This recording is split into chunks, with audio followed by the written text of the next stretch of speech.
Members, we're just waiting for the House Chair to clear the room and then we can start the meeting.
Honourable members, good morning. You are very welcome at this first Select Committee on Public Infrastructure and Minister in the Presidency meeting for this term.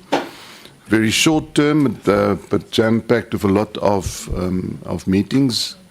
So we will jump right in. We are this morning going to, the program will be as follows. We are going to do the apologies. We'll then do the formal introductions. We have two departments with us this morning, the Department of Public Works Infrastructure, and under the guidance of the DG, Mr. Ndakane, and we can ask the DG to introduce his delegates, and then after that we will ask the Acting DG Makobe, welcome. We'll ask you to then introduce your delegates from the Department of Planning, Monitoring and Evaluation. So we have the two departments and we have two presentations this morning, honourable members. The first presentation is by the Department of Planning, Monitoring and Evaluation. So we'll do them first. That's the implementation of the Government Immovable Asset Management Act, GIAMA. And they will do a specific focus for us this morning on implementation gaps and recommendations for the legislative reforms. And that'll be followed by a briefing. We will do the questions all together afterwards and deliberations.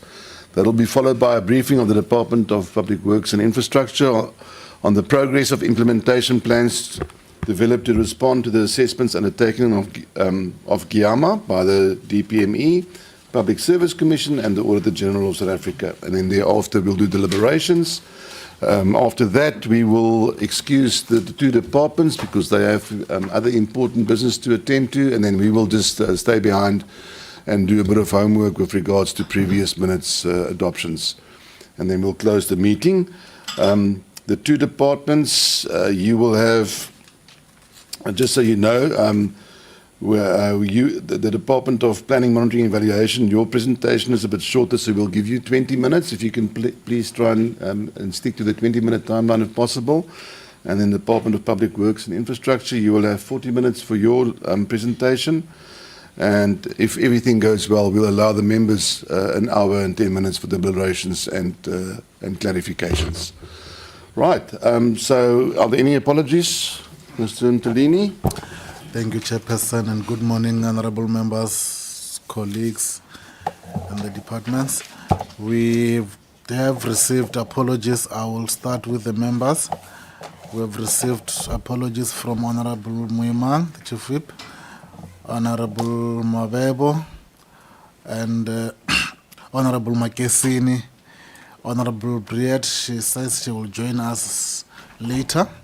Those are the apologies. We also received apologies from the ministers. We've received apology from Minister McPherson, Minister Ramkhopa, and Deputy Minister Zikalala. Thank you, Chairperson. Mr. Ntulini, thank you. Once again, honourable members, I might be preempting what you're going to ask, but I'll let you. The apologies for the ministers is just that old reason. It's cabinet meeting today, so the two ministers are attending the cabinet meeting on Wednesdays, and the deputy minister, I received apology from him. He's got a long-standing appointment that he had to attend to today, so he couldn't attend either. But he specifically mentioned that he has a long-standing appointment that he couldn't get out of. So with your indulgence, we'll grant them that leave of absence for those reasons. Right, honourable members, let's get on to the introductions of the two departments. Let's start with the Department of Planning, Monitoring and Evaluation. Acting DG Makobe, if you can please lead us in your delegation's introductions, please. Thank you very much, Chairperson, and thank you very much to the honourable members. My name is Melashtin Makobe. I'm the Acting DG of the Department of Planning, Monitoring and Evaluation, and I'm with Mr. Godfrey Mashamba, who is the DDG in the department. Thank you. You're very welcome. DG Ndakane. Good morning, Chairperson, honorable members. My name is Sifiso Mdangana. I'm DG of Public Works. With me on my left is Mr. Caesar Sibande, who's the head of PMT, which is Property Management Trading Entity. And then just behind me, I've got Mr. Danny Pretoras. Just maybe raise your hand, Danny, because it's the first time they see you. Danny is the acting DDG for Real Estate Management Services. I think members might be aware that the former DDG resigned just recently, so he's just holding a hand for us in the meantime. And then I've got just next to her is the DDG Real Estate Management Investment Services. That is Ms. Sasa Suban. And then just next to Danny is Mr. Maurice Mabinja, who's the Chief Director, Real Estate Management Services on the lease portfolio. And then at the back on my left is Luke Albert, who's actually the PLO for our minister. And then just behind him is Mr. Maslaelo Matladi, not Matlala. So it's Mr. Matladi. He's in my office. Thank you very much, Chairperson. Thank you very much for those introductions, and I'd like to, sorry, I nearly forgot my own members, but we are very good and gracious hosts, so we let the visitors introduce themselves first. Honourable members, can we start from my right-hand side, Honourable Molokome? Thank you, Chairperson. My name is Regina Molokome. I'm the permanent delegate from Limpopo Province and also the whip of this committee. Thank you. Thank you very much, Chairperson. My name is Khanya Ceza. I'm the permanent delegate from Mpumalanga Province. Thank you very much. Morning guest. Thank you, Chair, honorable members and colleagues. I'm Xolis Kaunda from KwaZulu-Natal, permanent delegate. Good morning. My name is Jablan Oganzimande, permanent delegate from Gauteng. Morning, all colleagues. My name is Mandla Peter, permanent delegate from Eastern Cape. Thank you. Good morning, everyone. Igor Skierkogel, permanent delegate from the Free State. Thank you very much. You're all very welcome, and also welcome to our staff, Dr. Clark, Mr. Ntulini, Zuliswa, I see Moss, I believe you've been seconded to us now, so Mr. Ntalini is sighing a sigh of relief because he's got assistance now. Are you in the place here of Mr. Ben? You're swapping around. You are very welcome, all very welcome. Thank you very much for attending the meeting. Honourable members, so we're first going to do the evaluation of the accommodation provision program under GIAMA. And I think we need to be frank here. Many of us have known this for a long time. The government's been sitting on a mountain of assets, and historically those assets have been managed without systems, without leadership and accountability. Registers have been incomplete, procurement have been paralysed, client departments have been dissatisfied, and public works have inherited all this. But we know that Minister McPherson refuses to accept mediocrity, and he's made it clear that the culture of excuses must end and that GIAMA must become more than just a compliance exercise. So I think as a committee, it's our duty to support the Minister in his efforts through our oversight and insist that the evaluations, recommendations that we are going to see this morning are not just shelved, but are used to arm the Minister with his and his team with the legislative and administrative tools that he needs, and make sure that the historical dysfunction that we've experienced is addressed. So we don't see this report, and I certainly don't see this report as a death sentence. I see it as a roadmap for the future, and for us as a committee to build on it through our oversight. We are also then going to look at the Department of Public Works and Industries Office and Accommodation Optimization Strategy. And it's definitely not a small matter, this. It's nearly 151 billion rand in state property, almost 30,000 land parcels, more than 80,000 facilities. But there's a maintenance backlog of some 28 billion rand. And there's many buildings that are abandoned and decayed. We have to look at that reality as well. And the truth of the matter is, honourable members, and you'll see this in the documentation that you've gone through, that this crisis is worsened by a very uncomfortable reality. There are some client departments that are defaulting on their accommodation charges. Some pay less than even municipal rates, while others pay nothing at all. So this forces the Department of Public Works and Infrastructure to rob Peter to pay Paul, using compliant departments' funds to cover the arrears of defaulters. And the result is predictable. So there's collapsing buildings, there's angry clients, and there's a system stuck in a vicious cycle. But under Minister McPherson, the department has chosen to confront these risks head-on. The optimization strategy from lease to own and refurbish, operate, transfer models to attracting 100 billion rand in private investment is precisely the type of bold reform that we want to see to break this cycle. And I think it'll be good for, welcome Honourable Breed, you having a good day today. I think it'll be good for this committee to give this Minister a chance and support the reforms that the Minister is bringing into this. Public assets cannot be sustained on good intentions alone. They require discipline, they require accountability and decisive leadership. Let us support Minister McPherson and his department in the demonstration of that leadership. So with that opening remarks, I'd like to hand over to the Department of Planning, Monitoring and Evaluation to start us off with their briefing on the assessment of the implementation of the Government Immovable Asset Management Act, GIAMA, specifically looking at the implementation gaps and recommendations for legislative reforms. Thank you very much. You're welcome to continue, Acting DG Makobe. Thank you very much, Chairperson. And I think the first thing that I would like to say is to thank you for agreeing to the rescheduling of this briefing from the 29th of July to today. We really appreciate that indulgence. And as you had indicated, the purpose is to brief the select committee on the implementation evaluation of the accommodation provision program that we have undertaken.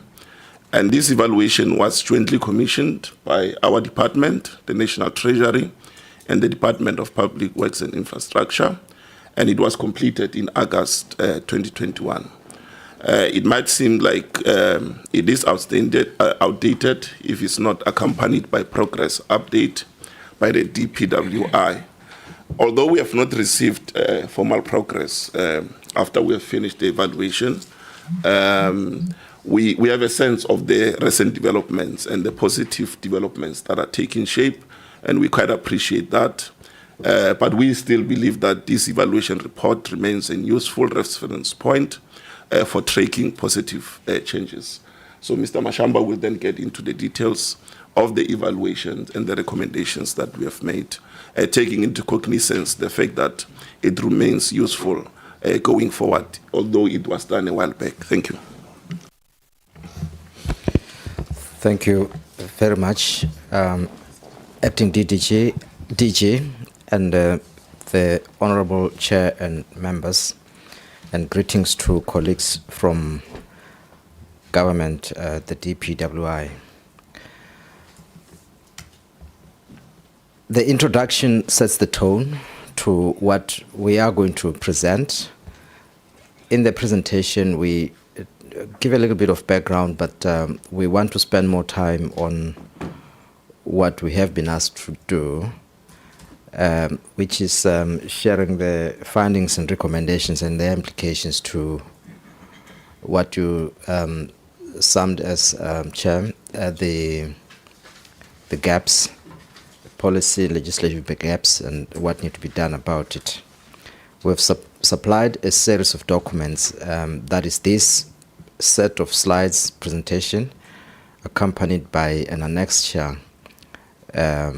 which we have compiled a while back when we prepared for cabinet briefing, that is in March 2023, and also the evaluation report that is dated 20 August 2021.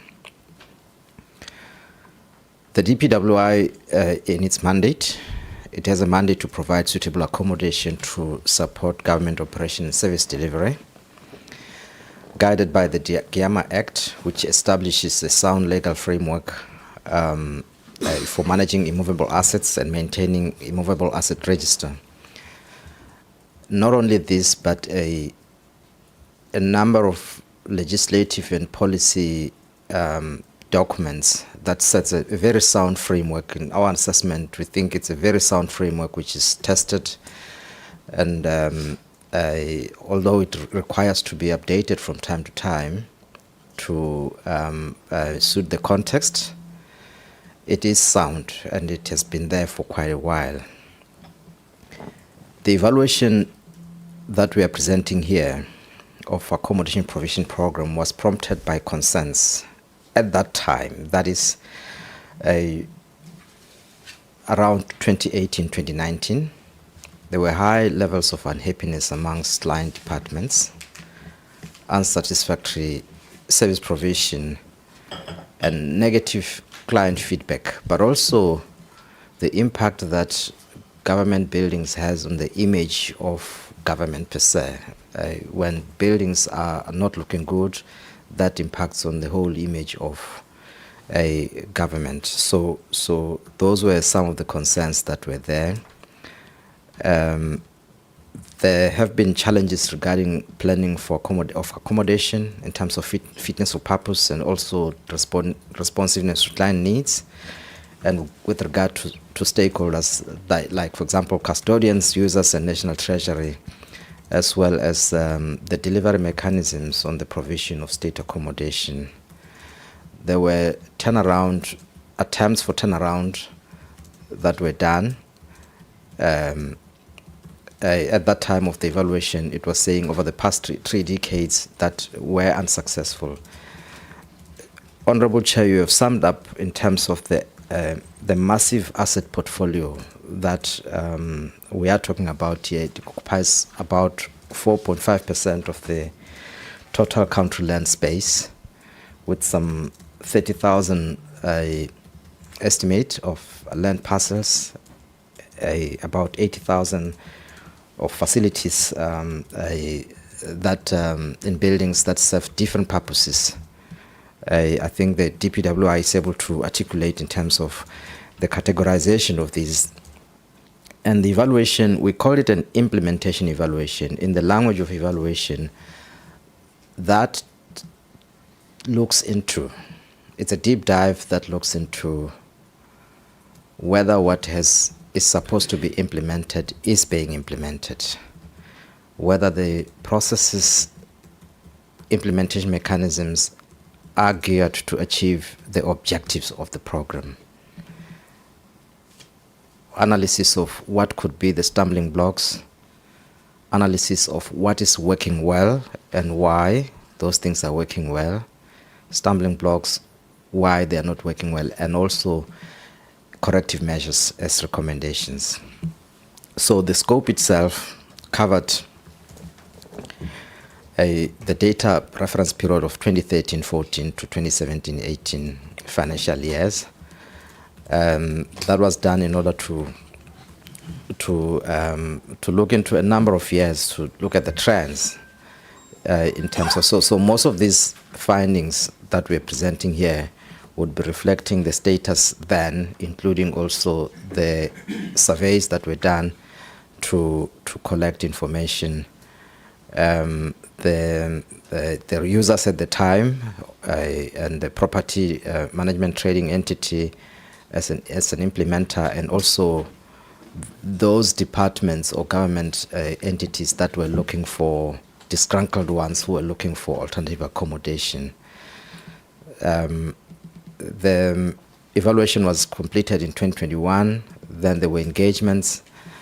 I must say, with these engagements with between DPME and DPWI, with all good intentions, but the leadership changes in the department, frequent leadership changes in the department, I think it affected the continuity in terms of engagements, but also with DPWI having provided a management response, an improvement plan was never formalized per se in terms of signing off between the DPWI DG and the DPME DG, which is not ordinarily the case, in order to help in the tracking of improvement actions.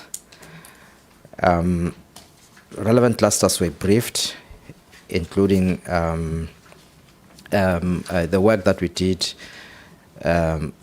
together with the Public Service Commission to synthesize the findings of the Public Service Commission, the work that they were doing, the work that arose from this particular evaluation, and also what came of the Auditor General's findings and other stakeholders. There was a roundtable that was convened in 2022 November, which produced a much synthesized a report, which could provide a space for much more integrated approach to responding to all these recommendations, many as they were.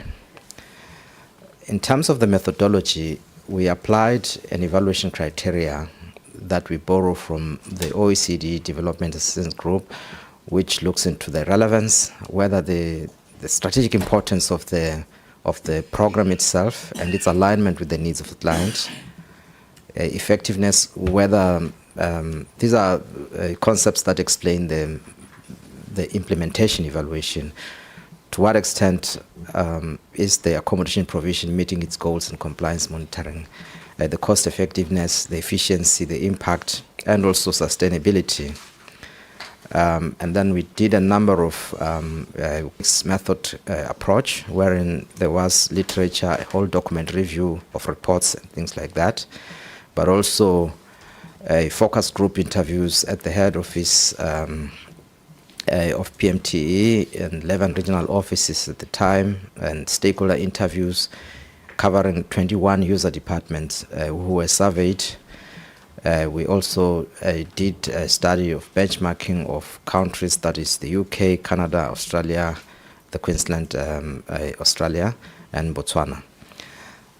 Then we also did 8 case studies of selected departments. That is the South African Revenue Service, Basic Education, Border Management Authority, Home Affairs, Defence, Fisheries, Forestry and Environment, Justice, and the South African Police Service, and a cost-benefit analysis. But the cost-benefit analysis, I think it lacked the depth because of the data challenges at the time. This is a list of departments, 21 departments that respond to the survey. On the list, our mistake is supposed to include the National School of Government. That is an omission. On the list, you'll see 20, but if we add National School of Government, it will be 21.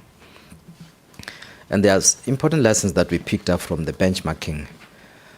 Firstly, that operational models are context-specific. When you look at countries, each country has its own legislation, policies, and country-specific procedures, and also in their regions, like provinces and local government spaces, they will have particular rules that apply there. It's important to work within those rules, also in South Africa. Some models incorporate transformation objectives, while others are informed by sustainability and financial motives. And some of those models clearly articulate and are easily accessible, while others are a little bit complex and that's sort of confusing, because when you are studying something based in South Africa, you have to have the understanding of the context under which it's being applied. So each country provided a sort of a different window, but there's some common practices that we picked up as well that informed the framing of the findings and recommendations. Chair, I won't go through this slide. Suffice to say, I think your summary in the beginning of the meeting, your introductory remarks, captured the essence of the key issue, that the problems are well known. This evaluation report, at the time it was done, it presented 108 findings, and these findings are listed in an annexure of slides that we have attached. 108 findings categorized into 22 areas. Most of them are negative in a way. And then there were recommendations that were made for large-scale change. That is now the essence of the recommendation, the large-scale change based on the findings that were presented because of the gross dysfunctionalities. The key finding that policy frameworks and legislative framework is sound, but there was major implementation challenges that were highlighted as cause for concerns. The compliance mindset that was dominant rather than the one of effective asset management. That's why the language that the DPWI and PMT are using now of asset optimization, it is appealing to what these main findings are in terms of addressing the big concerns that were raised. The findings from the benchmarking exercise also gives us a sense of options that we can consider. This you find being used in the conclusion of the report of looking at options of fully devolving the asset to client departments with centralized guidance and direction, centralizing the functions but with ability to outsource or to leverage private sector role, where public works directly delivers on. So these things are things that we believe that DPWI and PMTE would have reflected on in crafting a strategy that they have been canvassing across government with the clusters and also the Forum for South FOSAT. So we believe that they have reflected on these things, and then they made the right choices to come up with what they have been presenting. Then the implications of these many findings are that the challenges highlighted in the evaluation are well known, like I said. and were confirmed by the DPWI in their management response to this evaluation at the time, and also in our engagement with 9 departments, the roundtable conference that we hosted with the Public Service Commission and the Auditor General confirmed some of these things, that the concerns that were raised in the report, timed as it was, they were still applicable in 2023. And some of them are still there now. So this measure improvement that needs to be done, it needs to still happen. So a recommendation for measure reforms. In the report, it's written a 3-year reform program. The language that we want to use today is that to drive these changes, you would require a number of years, a multi-year plan to do that. And amongst the key recommendations, actions are the following: that the change project to develop a new functional and sustainable business model, and the new organizational structure for the delivery. So then the redesign of internal business processes with appropriate accounting structures, because we found that to be lacking. The implementation, the establishment of a process that will fix the asset register so that there's proper management and accounting of the asset for all the properties in use. And this is the language that you find also in the presentation that the DPWI has been sharing.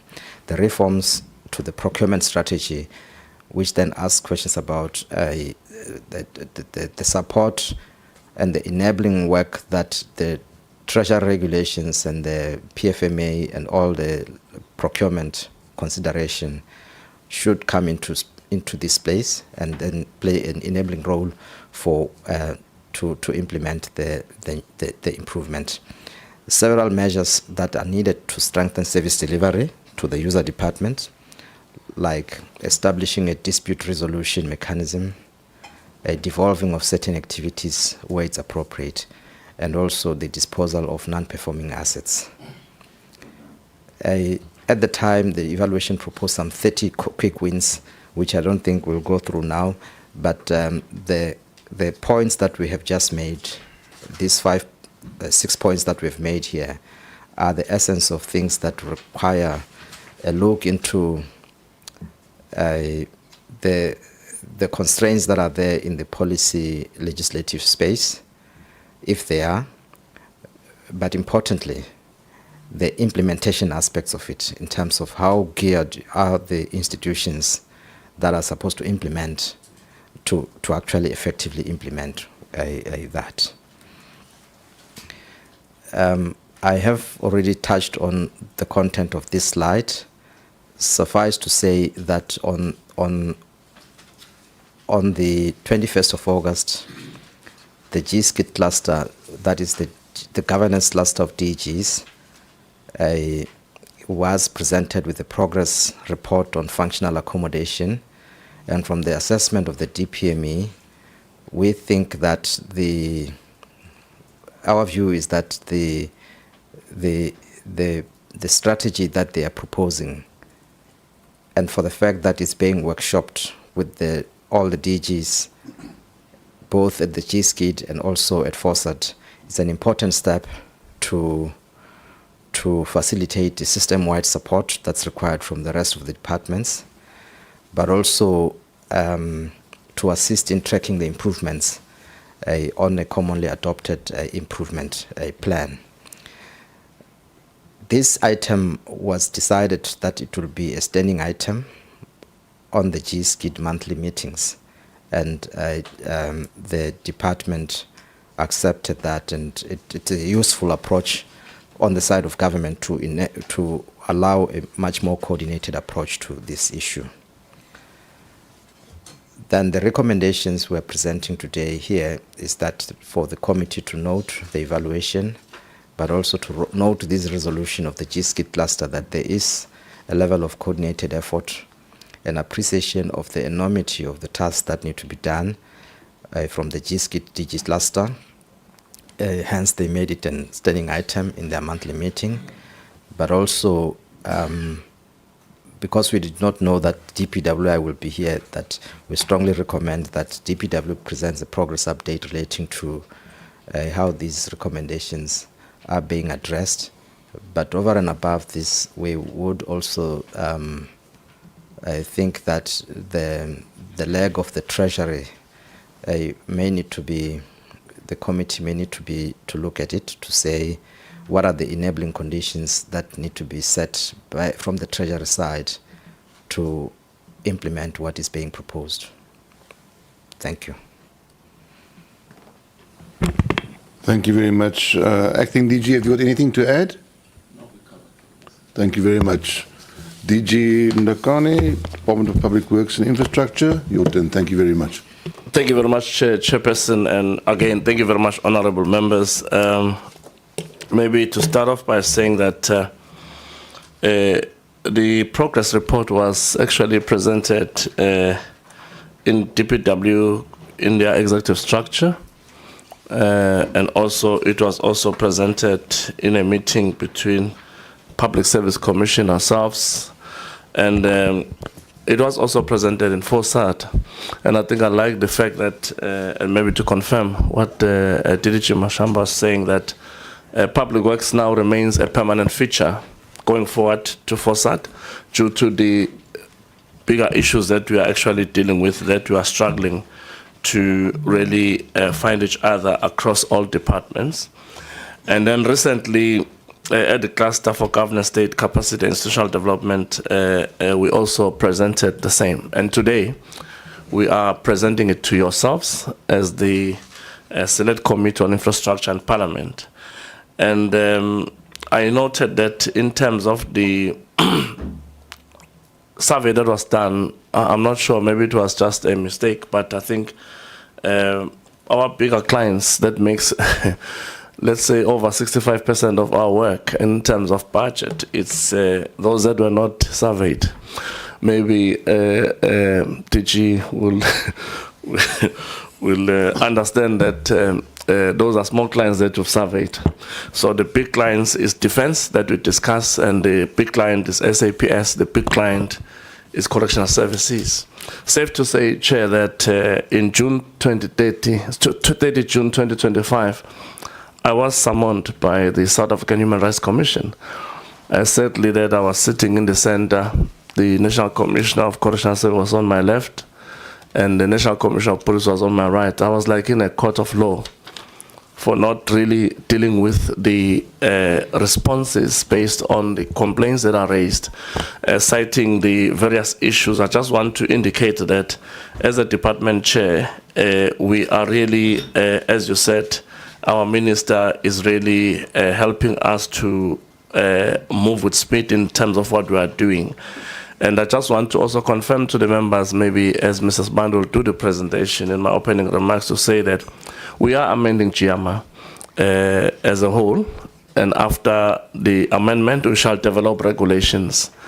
And I also want to confirm that the drafter is currently drafting the amendment bill as per the TORs given to him by us and based on the areas identified for that amendment. And I also want to indicate that there are issues that we are focusing on where we're looking at the relationship between the user and the custodian that is covered to ensure that there is a clear delineation of budgets as well as the roles of responsibilities. Just to highlight to committee members that the biggest issue about this whole thing is the budget. We can talk about systems and whatever that we want to do. The issue is always budget. I think that's one area that we wanted to ensure that it moves on and gets emphasized. We're also looking at the issue of concurrent mandate, as well as articulated in the Constitution, and expanding GIAMA to be applicable also to municipalities, because what matters, to be honest, for state in terms of service delivery is at municipal level. So that's the core phase of service delivery. So we're looking at that. I just want to also confirm that the draft improvement plan, which I've discussed with the former DG, Dr. Nkuna, it has to be formalized officially with realistic actions, because what I was worried about, Chairperson, was to formalize something that does not have a funding arrangement. In other words, whatever plan I give, it becomes an unfunded mandate if I agree to such a plan. So that was one area that I wanted to confirm. And I just want to maybe indicate that in those recommendations that were highlighted, although they were 108, they are more than that in essence, but reduced down to a number that is actually manageable. We really want to confirm that, Chair, when Mrs. Banda presents, I think there will be a sense of understanding how we are actually approaching our way of doing things, because as I speak with you, we are still working on using overdraft to manage our activities, which is not sustainable.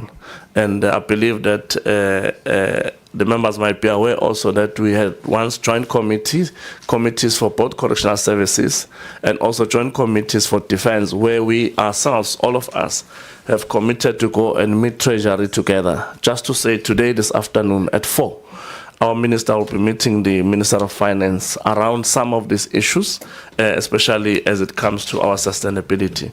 I just want to request that we allow Mrs. Bande to take us through some of these reforms that we are thinking of approaching our assets, because as the recommendation was highlighting a very important part, which I think we are very happy with, disposing of non-performing assets, because that's where we have assets that are not performing, but you find that we have to pay holding cost, which is actually not a very good issue. The fixing of our asset register, which I believe with SASA just behind me, we can actually give the committee even more information on that aspect, how far we've gone. So, Mrs. Bande, if you can take the committee through that, maybe emphasizing maybe the big issues that are gonna see us doing things differently, because we want to now invite private sector into the fray, which we have not been doing in the past, Chairperson. Thank you very much, Mrs. Bande.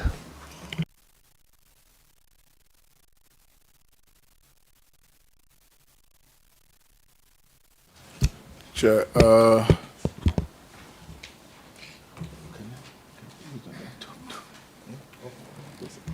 I'm realizing, my laptop is like an iPad. Chair, if you may allow me, my laptop is not amenable to the infrastructure in your committee. So I will need to really send the email, the presentation to my colleague quickly, which will take a very short time. I also serve on the Joint Standing Committee on Financial Management of Parliament. I'll bring that to the attention of the Secretary to Parliament, that they need to fix the infrastructure. Is that DPWI's infrastructure or Parliament's infrastructure? In this case, it's Parliament infrastructure.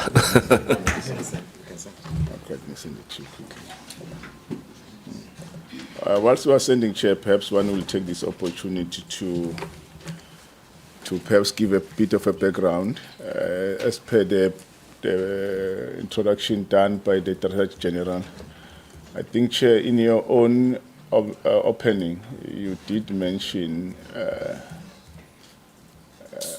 our approach in terms of how we intend to respond to the myriad of issues that we face as a department, and you have also highlighted very well the approach in which we want to address these matters.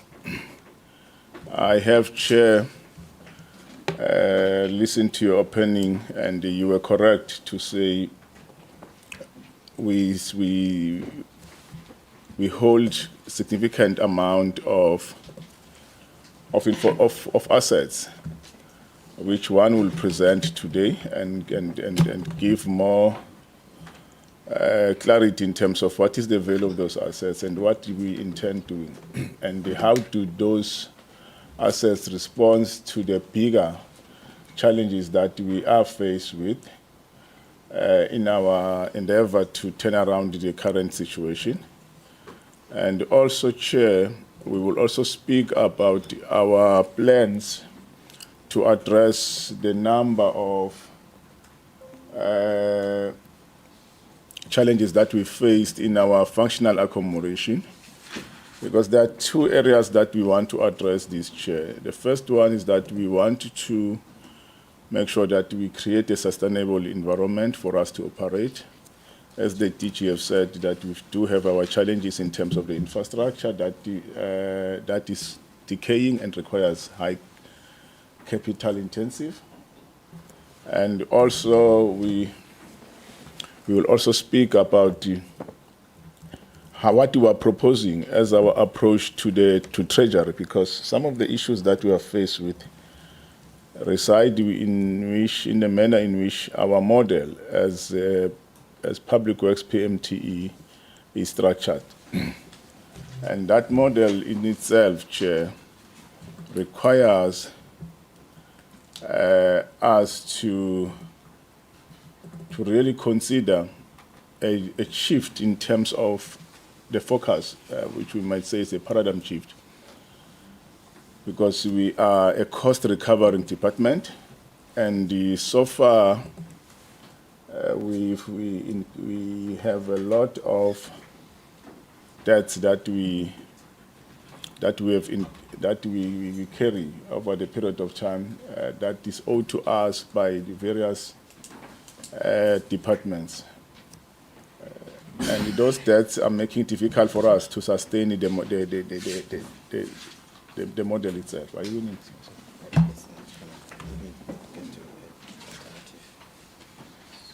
Do you have your email there? Look, do you have it? All right. Good. Thank you. Thank you.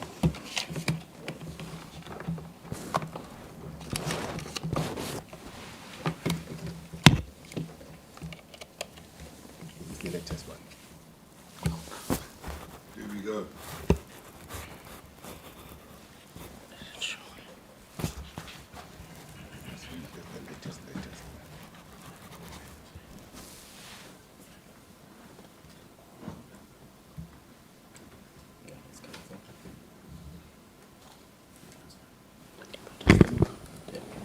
I think most of the members, we've got it, Chair. in fact, have this anyway. So, but you're welcome to continue. Thank you, Chair. No, my apologies.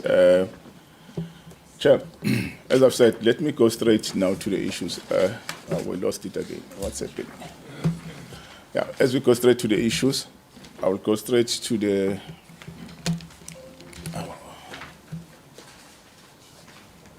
Hey, into zabantu lezi babukhawunda.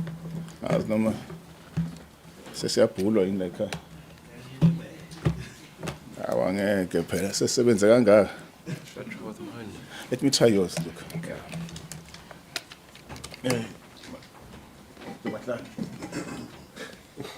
Throw away the Apple Mac, get some Android. But I trust there should be one working nonetheless. That's one I'm going to shut off.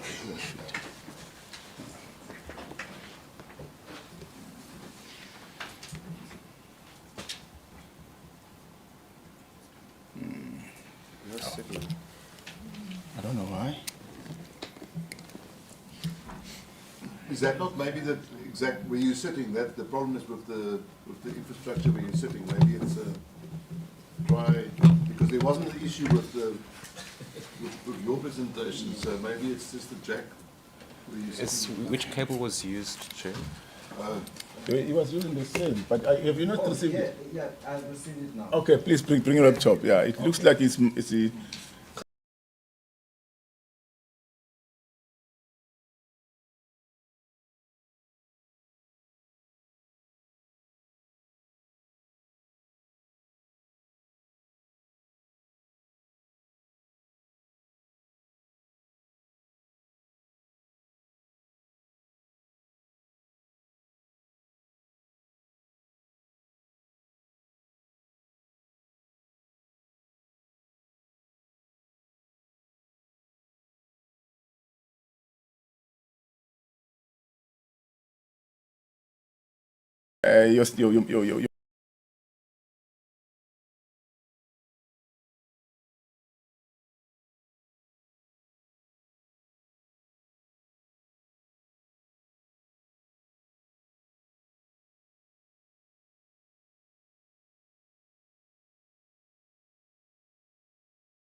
drives growth and transformation within the sector. And on top, we also have the green building policy. Chair, what has been the rationale behind the establishment of PMTE? Because that is very important, so that at some point over the years, if perhaps what the research should have also highlighted is whether that rationale was being implemented fully, or there were gaps which, to a large extent, the report from DPME is speaking to. This is the rationale. One was to ring-fence and focus service delivery agency, which is what the PMT was established for. And the first thing was to optimize state property business, expedite service delivery, introduce new money, and then bring about savings to the state and direct accountability, and attracting and retaining technical support skills. And if you quickly go through each one of those areas of focus in terms of the rationale behind the establishment of PMTE, one is, of course, of the view that quite a lot over the period of time since its inception, a lot has not been achieved, and there's been a lack of focus in terms of doing so. And what then is the expectation of Treasury in the support of the formation of this entity, which in the main is focusing to drive the asset management register and the management of the immovable asset of the state, was that it must be a full cost recovery based business model. So our funding model is on cost recovery. And it will then demonstrate as we progress with the presentation as to where the gaps are and why those gaps exist. The second one, it should be financially sustainable in terms of the medium and long term. It also must focus on the compartmentalized and ring-fence property business, so that it begins now to separate what is the work of PMTE. At the moment today, of course, there are two separate sets of financial statements that are being presented by the AG, and in terms of expression of opinion. And also that gives better understanding in terms of the impetus of what drives public works from the various programs that are driven there, and what is the area of focus in terms of public facilities as part of the PMT main program.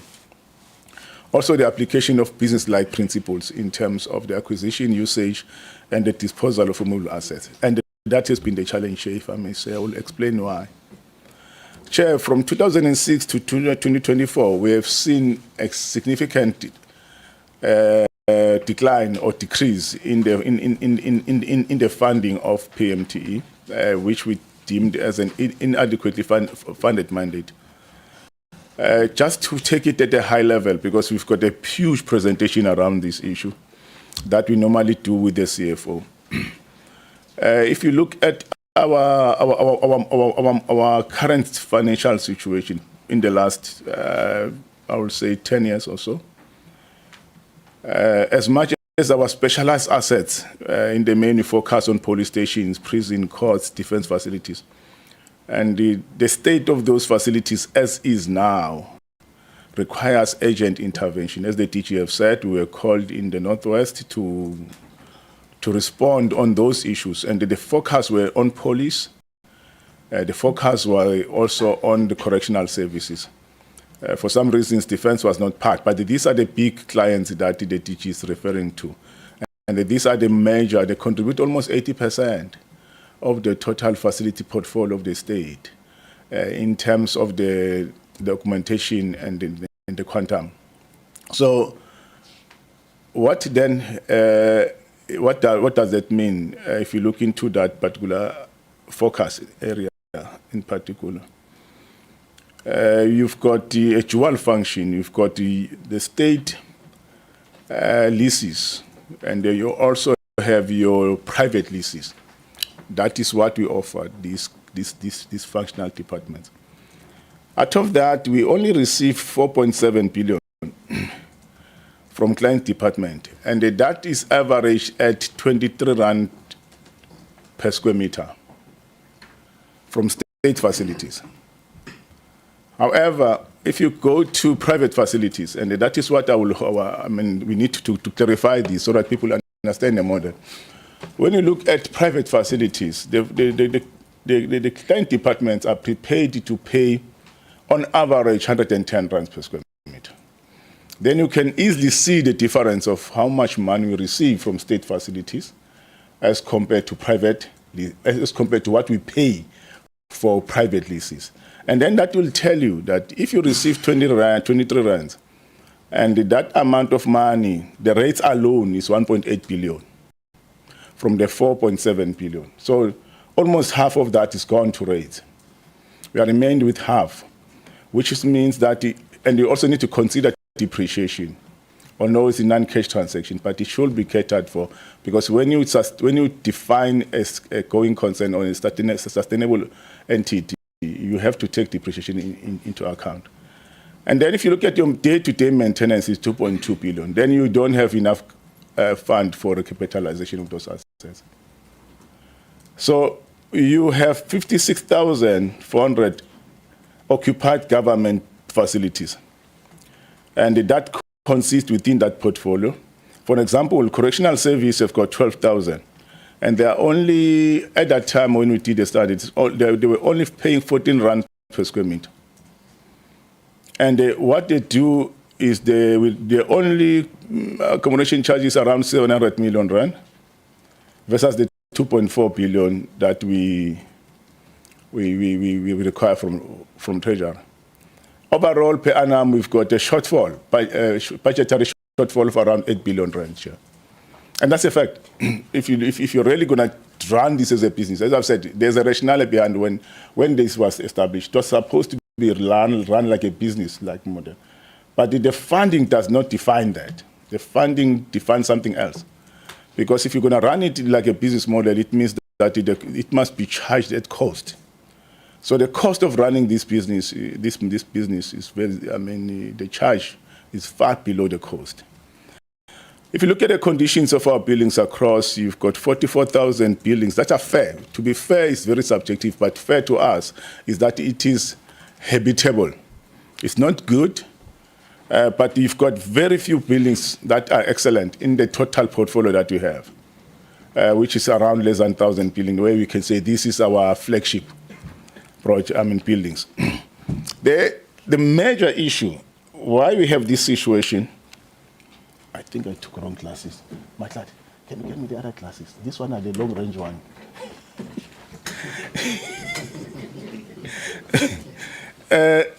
For example, Department of Defense, in particular, Chair, it's right as I've said, those are the big ones. And if you look at the top up to the bottom, it tells you the variance, thank you, sir. The variance of what we, thank you. If you look at the approved user charge versus the total user charge, the approved has given us 4.7 billion, but the user charge, the total user charge is 13 billion. So we expect to receive 13 billion versus at the end of the day, we receive 4 billion. That is around 8 billion shortfall. And what contributes to that is that if you look at, for an example, of defense, although we are arguing defense in terms of what they are supposed to be paying us versus their actual buildings, is something that we are subjected to, the DG is subjected to further discussions. But in a nutshell, there's a variance of 3.5 billion with defense, correctional service 2 billion, and justice is 1 billion, and the SAPS is another billion. So those are the four big ones where we can easily talk about almost 6 billion rand, 7 billion rand, which is alone on those four. That is a shortfall, a budgetary shortfall. And that tells you the kind of service then we will be able to render in return to those departments. And it also tells you the kind of planning that you might, as a result, have, the kind of capacity that you might attract, because you are always working on a constrained environment, and it requires a lot of thinking and innovation to come up with that, out of that quagmire. We then came up with what you call the asset optimization strategy. where we said, the minister is saying, using public assets for public good. So what we have said, Chair, is that where are we? This is not new, by the way. I think, Chair, you've correctly stated. The concept was designed in 1999 that we need to have a state property management asset, and at that time the conceptualization was that it should be a business-like model. But it was never implemented, and in that time, a lot of value was degenerated over that period of time. We lost a lot of value that was shredded. And up to 2015, Chair, when the PMT was then put into operation. But if you look at where we are now, we are still struggling with those challenges that resonate far back to 1999. And then what we are saying, we can't operate in that model. We then came up with the asset optimization strategy, which focuses on sustainability growth and revenue generation. Then the minister then said he wants a strategic focus that will define the metrics of what do we mean by asset optimization. We then agreed that the metrics will focus on revenue generation, where we are saying we want to sweat our asset for the next coming 5 years, and our target, at least if you can raise, if these assets can be able to raise 1.5 billion per annum. And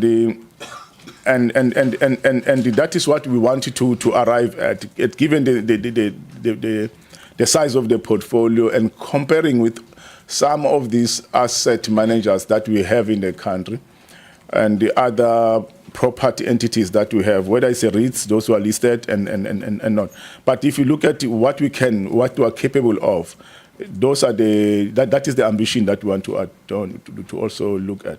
We also look at gross capital formation contribution of 100 billion rand in the next 5 years. So our term is focusing in the next 5 years. At least we should have attracted 100 billion direct investment. Yeah, you will see where it's going to come from. The numbers are clear when you come, if you look at it, both in terms of supporting state facilities as well as for private consumption in terms of state infrastructure development.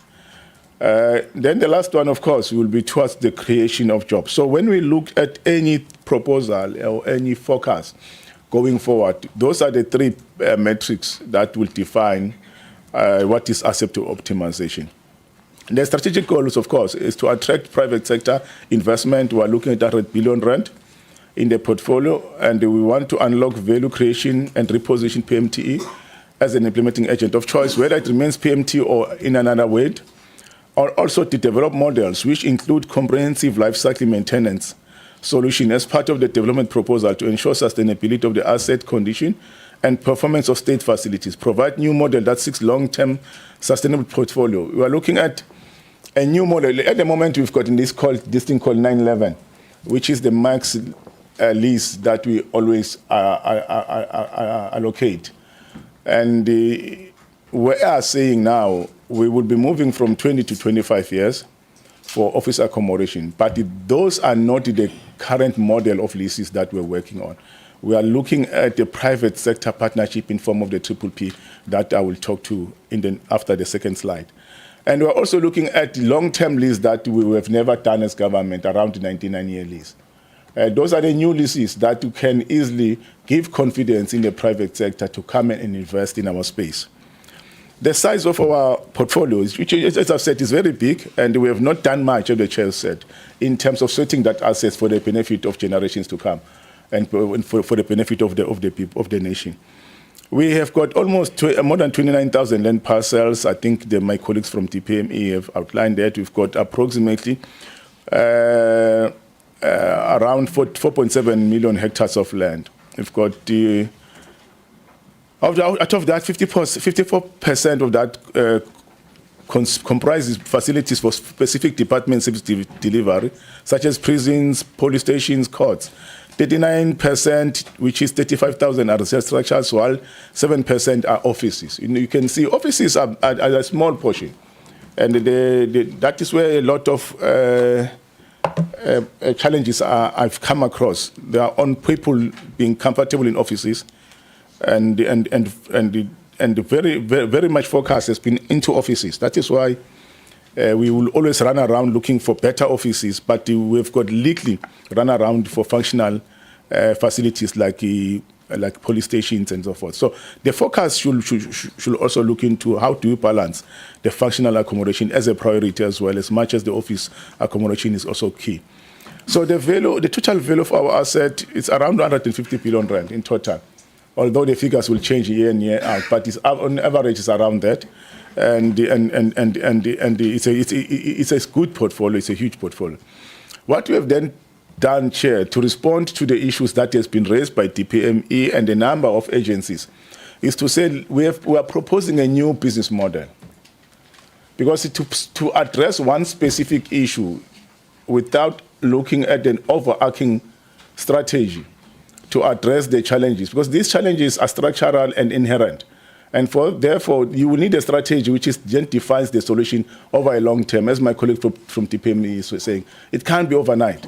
So you look at the solution that addresses the overall portfolio over a long term. And then if you're dealing with properties, it's not something that can turn around in 12 months. Planning alone takes more than 12 months to do the planning for any building. So you are looking at 5 years, which is aligned to this term of administration. But in reality, you should look at 10 years if you are going to turn it around. And given the amount of dereliction of our buildings and the backlogs, 10 years might not be enough, unfortunately, but we aspire to do it shorter. So the model, Chair, it seeks to do the following, which is our third phase of the entity's focus, which is the revenue generation and partnership through leveraging on collaboration with the private sector in the form of a triple P. So we want to roll out a massive triple Ps to really turn around the current situation. Chair, somebody was saying, okay, how are you going to attract funding? I said, we've got a lot of funding. We've already consulted, we've had few engagement with the different banks. We've got the independent financial corporations that we have in the country. And some of these rates the coupon rates in terms of the investment for this particular exercise could be very competitive. And given that some of these programs, they come with government guarantees over a period of time, and they were doing very well as a country in terms of committing to our guarantees. And therefore, we are highly likely to attract investment. So, Chair, we're looking at the asset recapitalization program, which focuses on BOT, which is the build, operate, and transfer.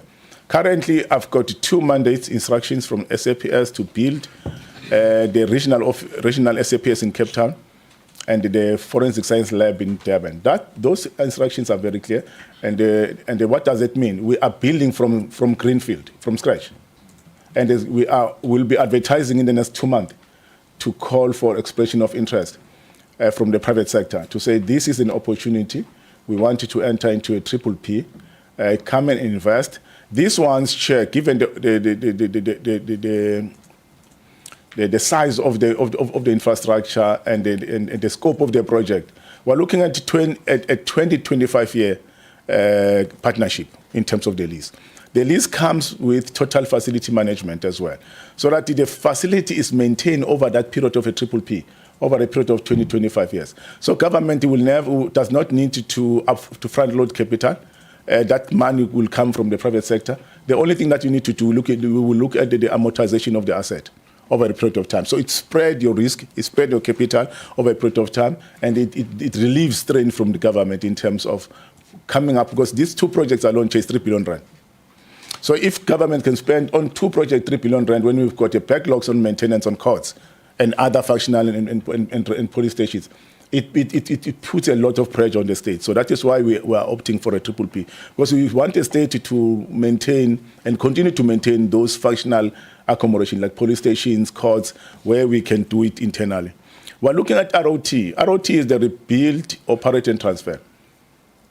I think, Chair, this one is very important, because why we go back to this one? For example, in Tshwane and Johannesburg, and Durban and Cape Town, very little. We've got very little buildings here. And Durban as well. But Johannesburg and Tshwane, we had a lot of vacant buildings. And those buildings, Chair, we've done just a high level. I've just mentioned 5. Those 5 buildings, they've got almost 400,000 square meter vacant in Pretoria alone. Just 5 buildings. Just 5 buildings alone. You've got more than 400 square meter vacant GLA. So but they are vacant because the Current Department have opted to say, look, we will prefer a private lease given the state of our building. We said something in Johannesburg. They will prefer a private lease because we are unable to recapitalize. I'm not talking about maintenance of aircons and the likes. I'm talking about the structure was built in the 1970s and 80s, early 80s for that matter, and some in the 60s. The magistrate court, for an example, in Germiston recently, I went past there. It looks old. 1960 was built very long time ago. And you could see that it requires a major capital revamp for it to really come up with a better look and feel. So the ROT chair is looking at refurbishing those facilities and then take back those clients into state facilities, because we believe that has got a mutual benefit for generations to come, rather than the linear approach in terms of relying on the leases, which is a private property. After 9 years, we come out to live back what is called tenant installation, which runs into millions, and when we don't recover from those losses. So, however, but this approach will still bring the private sector, but the benefit will be long-term, and it will be sustainable because it will be for generations to come. And then we're also proposing the lease to own that we have mentioned earlier on, Chair. The lease to own, it says police stations, for example, magistrate courts that are in the private leases must come to an end. We can't, because imagine the landowner, there's a court that's supposed to appear on Monday. The landowner decides he's going to close the gate because he happens to know somebody who's going to be charged on Monday. So we're saying that is high risk for the country. We can't have a magistrate court which is owned by a private individual. So we're saying as much as that private individual exists, and we've invested a lot of money in these courts, given the tenant installation, high-tech ICT, we're saying we want to approach them, get our QLCs, they come and quantify the cost of the structure versus the amount of money we paid, and then we enter into a 15 years max. Then we own the property, provided the client department is comfortable. So we will have to enter into a deal with those private landowners and take over those properties, whether it's a police station or the court. However, with regard to municipalities share a problem. They want to charge us money. And at the very same time, they will charge us rates after paying the money. But where we are now, we are paying very little, and they are not deriving any rates. But they are unable to maintain those facilities. Like GIAMA, for example, DPME, for information. It's one area that you might be told that we are underperforming to revamp. But we can't revamp a local municipal property. So we've been pursuing. Later on, they agreed to give us a land for temporary accommodation, but they are charging us 45 million rands for that particular land. Just to build a police station, that benefits the municipality. So the question is, why do we need to pay 45 million rands? We are a state. They will charge us rates nonetheless. So these are some of the challenges that we need to find 45 million to pay for the police station. So these are the challenges that we face with.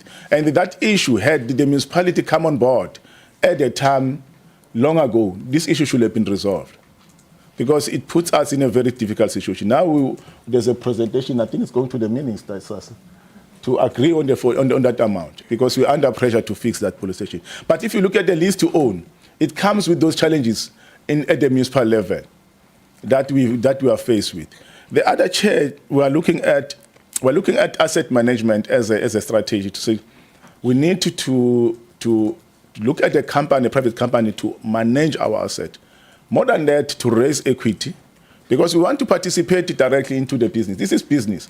We want to participate directly into the business and generate revenue. Also, not only in terms of equity, but we also want to provide total facility management as an agent now that will also augment our revenue. Chair, we are looking at a commercialization of open spaces for advertising. We did advertise for advertisers to come on our panel. That process is concluded. We will be using some of our public spaces for advertising. Advertising generates revenue quite a lot, and it's very attractive. So we've done that. Secondly, we're also advertising for the towers because there are towers that we are not collecting money in our public space. We have already done that. We will be collecting money from those towers. And we're also looking at utilizing some of our buildings in the city centers for parking. If you look in Pretoria, we are leasing a private parking for the SAPS.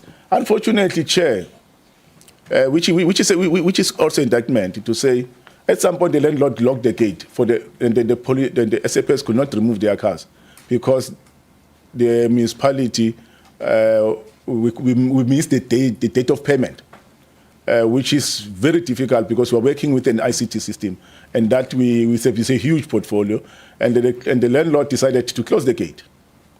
And those are the challenges that we have. We can't afford to have a parking being leased when we have got vacant buildings. So we'll be advertising for some of our properties for parking alone, and that parking will be used for state vehicles, and it could be in other areas. The parking, like in Polokwane now, I met the judge last week on Tuesday. He requested that because we build parking more than what is needed by the court. He requested that say, when I've got four floors of parking vacant, whilst people are parking outside, can you do something? I said, we will advertise that parking for a private user, and they will generate revenue. That revenue will be used to maintain the facility, which is the regional court. It's a good facility that we have built, although it has its own challenges, but it will be used, that money, to maintain the court. So conference facilities, we've got a lot of facilities that we are not utilizing, and we are booking for conferences. And once we've got our own facility that we can convert into conference facilities. So we'll be rolling out these advertisements soon, because we are trying to really establish our own infrastructure and capacity within the department. But we are working recently with GTEC. We was meeting yesterday. We will be making submissions to them. They are well experienced in terms of support for this kind of work. So they will be bringing their TAs to assist us. Chair, the main one is to improve the items billing, the user charge model, but there's a call for the disposal of absolute assets. I will speak to the slide soon. And we're also looking at leasing some of the underutilized assets. But leasing, again, is a challenge. Whenever people see that this is a government asset, they don't want to pay. At the moment, we're collecting less than 90 million rands on assets that we have been leasing for years, which is very little compared to the size of our portfolio. Chair, the model seeks to enter into the following business space. We want you to do precinct development. I think Sasa and the team, Titi Suban, they've identified those that will be rolled out and as in the first phase. We want also to use some of our assets for mixed-use development. We want to use our assets and repurpose them for residential nodes. Some of the buildings or properties will be, we have been doing that, Chair, for some time now, but some of the buildings will be repurposed for residential nodes, student accommodation, retail, storage, warehousing facilities, and renewable energy. Chair, let me just be specific on this one. We've got a building like Telkom Towers. There's an issue there. We are trying to get clients to come in. We are remodeling a concept to get Telkom Towers back into full use. However, the first client that we want to give is SAPS, and if we don't find any client department that is really interested to take some of these towers, we'll be putting it into the market. And it could be attractive because if you can provide a close-to-work accommodation for public service in the form of apartments, it can come cheaper, and it could be usable, and it could be also one of the areas that we're looking at. But we are appointing a TA to do the highest and best use for Telkom Towers in the next coming few months, and they will then advise, because we can't be in a conundrum on Telkom Towers in perpetuity. So the TAs will advise us in terms of the highest and best use for that. So, Chair, we own small harbors. We've got a strategy that seeks to optimize them. We own agricultural assets. Department of Agriculture wants to engage us so that they can optimize their mandate using our asset. We do have islands which are costing us. We're not deriving any value except Robben Island. Even then, we're not breaking even. There are 4 islands, if I'm not mistaken, that we own. We also have residual properties that we want to dispose, which are non-core, some of them. we do have properties that can be good for commercial and some can be good for residential. Some of the farms in the Northern Cape, we want to make them available for the renewable energy solar farming as well. Chair, we have identified the following properties. For precinct development, 78 properties. For government accommodation, 125. For mixed-use development, 20. For revenue generation, which is a direct private sector revenue generation, 36. Student accommodation, 12. And we will be disposing 1,664 properties that have been identified so far. That will be disposing outright in the market, and the minister will be approving that disposal soon. We also have the Asset Optimization Steering Committee, which now we also have the Service Delivery Unit, which then operates at the office of the DG, supporting our office. And the aim is to really work towards achieving the very same strategy. We've got the Asset Management Services, but what we need here, that is the long-term, that is the medium-term goal.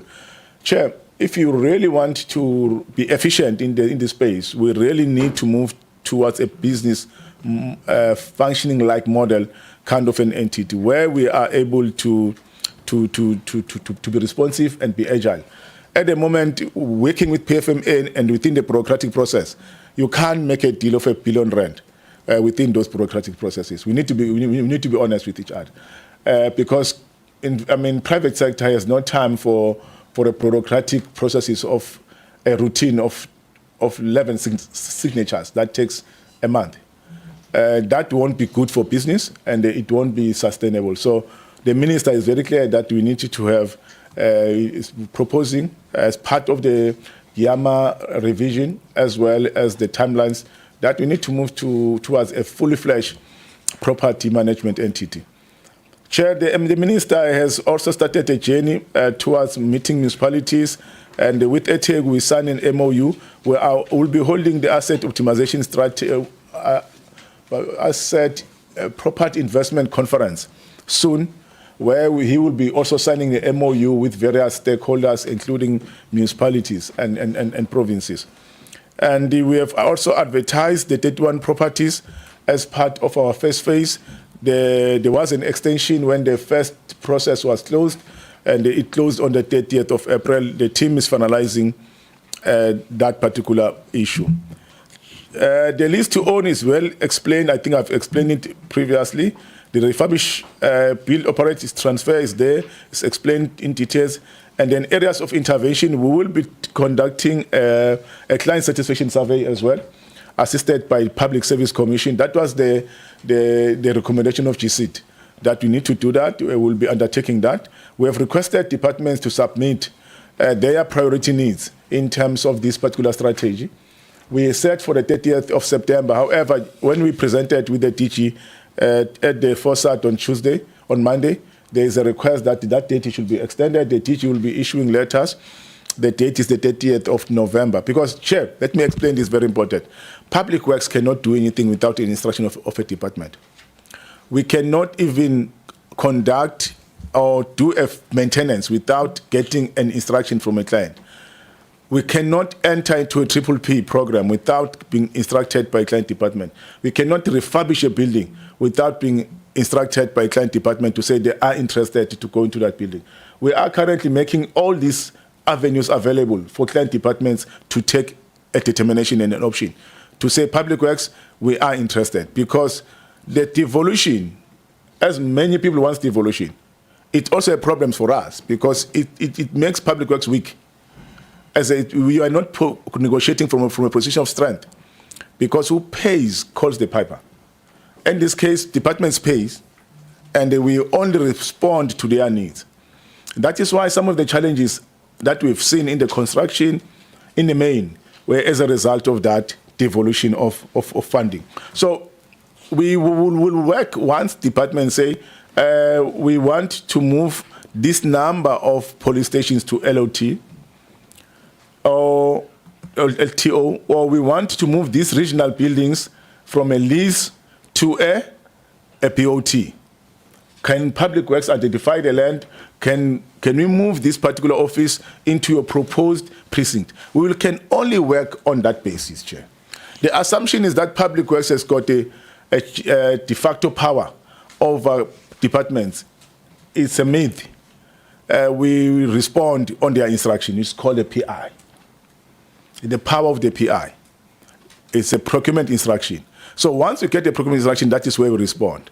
So this is very important because we will be writing to departments to say, we have defined a strategy, and therefore we require your instruction to implement on your behalf the strategy. Because if, for an example, Triple P, we will initiate the process in terms of what GIAMA says. You initiate, however, once the project has been completed, you hand over to the client department. The client department has, with the King Treasury, they have to honor that Triple P. Ours is to oversee the implementation of the Triple P in that level. So this is where the final details are. So at times we might be seen as failing. However, it's because we are also dependable on our client departments to respond to our strategy as well. Recommendation, Chair, we recommend that you note that we want to operationalize PMTE and optimize our statement of assets. Key challenges identified by PMT funding strategy and cost recovery, that we wanted to review the devolution framework. We are meeting Treasury tomorrow to recover. As one of the biggest challenges that we have, the overdraft that we have is around 4.6 billion. It's on the recovery as well. So if Treasury can assist us to recover that amount from client department, we will be able to move away from an overdraft, and we consider it as a going concern. The proposed process to institute business case towards establishing of a fully fledged entity, that the minister wants to establish a fully fledged entity under the property. To support the modernization, which is the minister's slogan, that we have no choice but to adhere to the modernization and the digitalization of our operations. So we are really moving towards that. And there should be reports in terms of how far we are dealing with the digitalization, because some of our AG findings, Chair, around accruals, around commitments, as well as around leases management, is around our inability to digitalize. We are still highly dependent on our manual system. If we may ask my DDG behind me, give me a list of leases, he will send me an Excel spreadsheet. He won't, including our project, as big, as complex as Public Works, we don't have a smart system to manage our projects. So we are moving towards that as a management intelligent software tool that we need to acquire soon so that we are able to digitalize our processes. We are currently working like we are still 15 years ago. When the world has shifted to AI, we are still far behind, maybe in the first generation of technology. When the first industrial revolution at Public Works. So we are really behind, Chair. The minister is really not taking no for an answer on this one. And I think that is our biggest challenge, Chair. The ability to manage our complex issues using a manual system, which is not working. So the digitalization is not a negotiated arrangement, and we will be having meetings tomorrow. I've called a meeting so that our ICT can give us a plan, because we want to digitalize our lease management system, we want to digitalize our facility management system, want to digitalize our infrastructure, which is construction project management system. We don't have the DG brought good guys at our Tech to present. Other even provinces are moving, so we need to catch up as Public Works. So that is one thing that we need to do, Chair. Chair, I think I've come to the end. I hope I've responded, because we felt, let us give you a strategy to respond to the issues rather than responding to one specific issue. And if we do that, there will be another issue of a conditioner, another issue of a generator, and those are really issues that we respond to, but they are not of strategic issues as such. We do have solutions, it's just that we need to charge people to implement, to do their work. Those are no strategic issues, they're operational. Chair, thanks a lot. The DG will add. Thanks. Thank you very much. DG, would you like to conclude? Yeah, thank you very much, Chair. I think maybe to also highlight, especially for the permanent members of this committee, coming from provinces, as a mechanism for us to be able to avoid, let me not say the abuse by municipalities trying to make revenue out of us. A mechanism for land exchange with the municipalities, one other strategy that is working. I think with the city of Cape Town, we've tried to consider such a mechanism because there might be, for instance, wanting to do a particular development. So when you exchange the land in terms of, instead of us paying for it, it's also one other strategy because in Guatemala, specifically Chair, it's a police station and a court on the side. And for me, when I went there with the National Commissioner of Police, I felt it's daylight robbery for us to pay for that. Because if you look into even the condition of the building, it's so bad that I was actually questioning if AG would come and tell us that we are paying rent on this municipal building, it will be regarded as actually fruitless expenditure. So I think that mechanism, probably something that can preach through our min-max and also where we meet premiers at other forums where the president chairs. It actually helps a great deal. Just to emphasize also what Mr. Sibande is explaining around these programs that he's doing, we've created special bid committees just for this particular area so that they don't actually get rolled down in departmental operations. They actually are run by him. He's got full authority and capacity. He won't complain about any other issue around that. And then the other issue I want to highlight just for Telkom Tower so that there's an elevated understanding why Telkom Tower was done. Members must understand that for Pretoria alone, SAPS pay 40 million rand a month, every month, on private leases. So when you conceptualize the issue of Telkom Tower to say, which was a state-owned asset, by the way, when we said, come in, we're going to consolidate all of you, you must understand, there's a lot of people who are fighting that particular war. The landowners who are owning those leases, who don't want us to go to Telkom Towers. Nevertheless, there's also other issues that actually come into the play in that respect. So I'm trying to say the subs, as we are trying to move people to state facilities, I must emphasize to this committee, there's always forces that are actually if you like, turning our mandla way to down. You know, they're trying to slow us down in one way or other. And then you'll maybe think that government is not doing anything. I must actually be honest and say to you, there was a serious report that was done by investment analysis about Telkom Tower.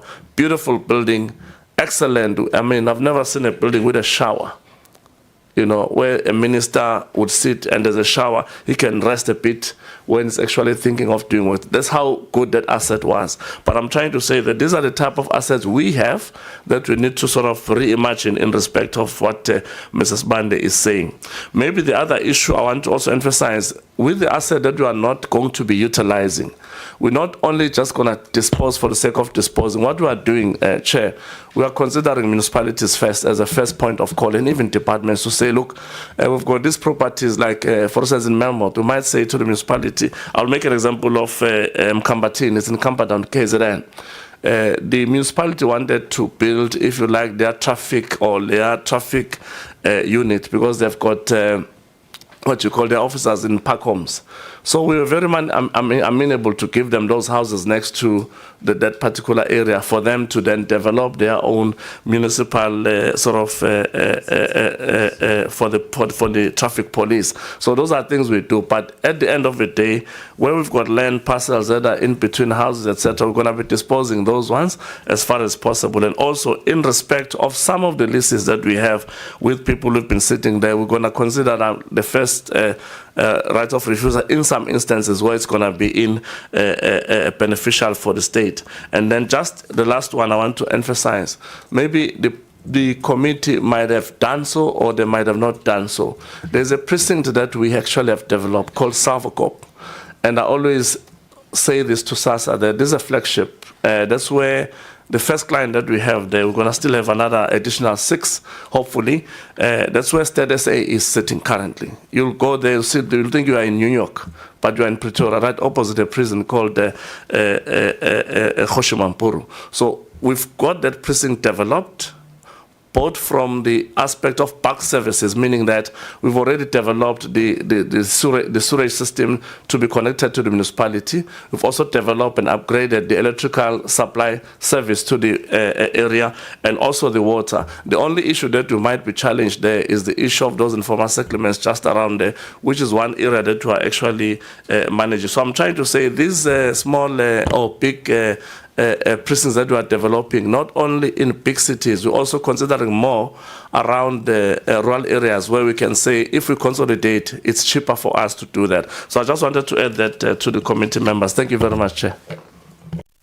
Thank you very much, DG. Let me just appreciate the presentation by saying it's refreshing to have a department here that doesn't talk, that doesn't read a presentation, but that talks to a presentation. And Mr. Sibande, who did the presentation? Mr. Sibande, is it you? Yes. Thank you very much for talking to the presentation and explaining to us. I think it helps the committee members a lot. We, in the select committees cluster, so none of us are specialists in public works. We have this committee on its own deals with public works, transport, Minister in the Presidency, planning, monitoring and evaluation. And we are all members of our sister committee, COCTA, which is COCTA, water and sanitation, help me out here. Human settlements, traditional affairs, public service. So between those departments, these committee members have to become specialists in all of them. And so it's really good to have a department come to us and talk to us and not just read a presentation, because that doesn't help us. We can all read. So we really appreciate, I think this department gets it. So we really appreciate that. Thank you very much. And with that, I'd like to hand over to the honourable members. I know you're all going to ask questions, so I'm going to start at the end. This time, I'll start with, just because you're having a bad day, with Honourable Breed. Thank you, Chairperson. Yes, and then right in the middle of the earlier committee meeting, my internet bombed out, so no, not a good day. But thank you, Chairperson, and I do apologize for coming late. I had an important personal call that I just had to take. But Chairperson, I want to thank the presenters, and my questions would be to DPWI. I want to say my first question was, we're seeing this plan for the asset optimization strategy, and my first question was, what is the time frame? But that has been answered. So Chair, maybe getting to the presentation, I just want clarity, slide 7, where we spoke of that the departments pay 23 Rand per square meter, basically, whereas in the private sector it's 110 Rand. Is that 23 Rand worked out on what they physically pay you, or is that what they must pay? Because I also assume that that's going to be a big difference in terms of that. And then also, have you worked out the cost where you said that it's important to break even in terms of your rates and taxes to the municipalities, taking depreciation and all those things into the account? What will the cost actually be if you have to take that into account? Because obviously, and I understand, we cannot ask private sector tariffs, because the idea is not necessarily to make a profit out of government, but it is to cover our bases. And I mean, we see that how many billions are we owing to municipalities? So that's quite interesting. And then, Chairperson, I did say in slide 8, the variation of approved UC as to total UC, excluding the PMT fee. Why do we have that variation? Is that because they are not paying what they're supposed to, or are they? Is that what we're receiving, or is that what we're charging them? That's quite interesting to me. And then how many land parcels or then properties are we leasing to private companies, and do we have the stats on what is that money owing to us? Because I think that is quite important as well to take that into account. Chairperson, then I just have 3 last questions that I'll try to be quickly. We've spoken a lot about the payment of departments, not in terms of upgrading, in terms of lease agreements, in terms of everything. What measures are in place to ensure that user departments pay the full cost of accommodation in our departments? I think that's important. And how are we going to address that backlog? I mean, I think it's a shortage of 3 billion, or was it 8 billion that you said? How are we planning on trying to get that back somehow? And Chairperson, you did, through you, Chair, they did mention that they are trying to upgrade the properties and to lease them out to private contractors. But is that the only, are we only looking at that, or are we going to take steps to actually dispose of unutilized or idle properties or land, you know, and to ensure that we do not make a loss and they stand empty, and we see what happened in Joburg CBD? Thank you, Chair. Thank you, Honourable Breed. I think let's handle those questions because there's quite a few questions in there. And then we'll, we're doing well for time, Honourable Members, so thank you for your time management. I appreciate it. But let's, this is a vast portfolio. There's lots of questions to ask. So let's try and get through all the questions. I'll let the department answer, and then we'll go back to the next member. Thank you.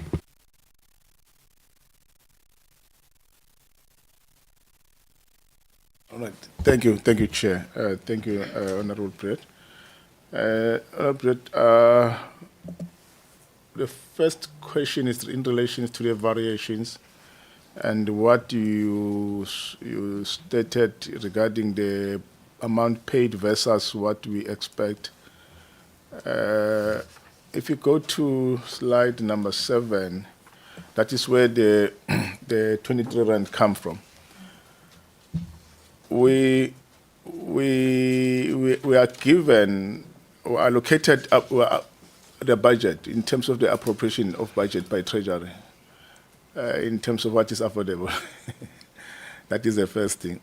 However, the budget stays with the client department at the end of the day. What the client department would then keep the budget not as an appropriated budget for public works in their budget, in their own budget now. Only when we search how many departments have got set aside budget for public works, that you can go and see in their red book, there are only few. So they keep their budget in their administration cost. And what does that mean? That is not what we intend to, that is not what we intend to charge. The 20 is not our intention. It's what is allocated. What is our intention is on slide 8, where you have the approved user charge and the total user charge that we have received, excluding the PMT fee. Already there is a variance that comes in, because what we raise as an Artemis bill versus what is allocated to us then becomes a variance. And we have seen a decline in the allocation over the period of time.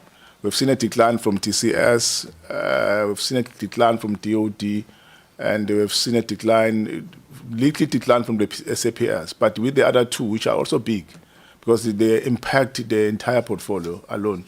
So that any decline from them, it has an impact in terms of the total portfolio.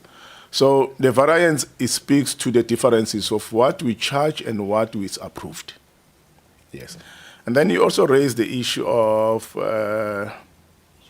my colleagues will assist in terms of the leases that we have allocated. So far, we've got quite a number of leases that we are currently running. And the revenue that we collect from these leases is not adequate. And also, it does not, I mean, it does not actually, it creates a debt, let me say so. There's a debt that is accumulated as a result of the shortfall that these leases are paying. And it's far around less than 90 million rand that we are currently collecting. I think the expectation, the colleagues will give me the figures in terms of what is the expected revenue out of those leases.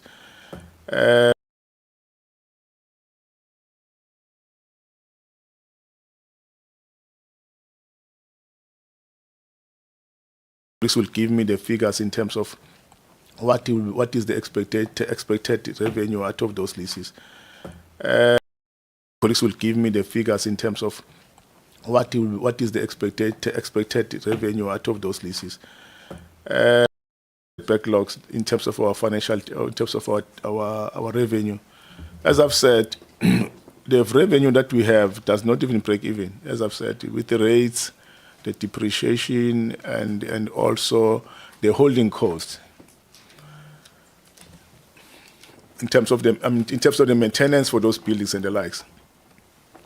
That is why, Chair, we have said, one, we are meeting with Treasury.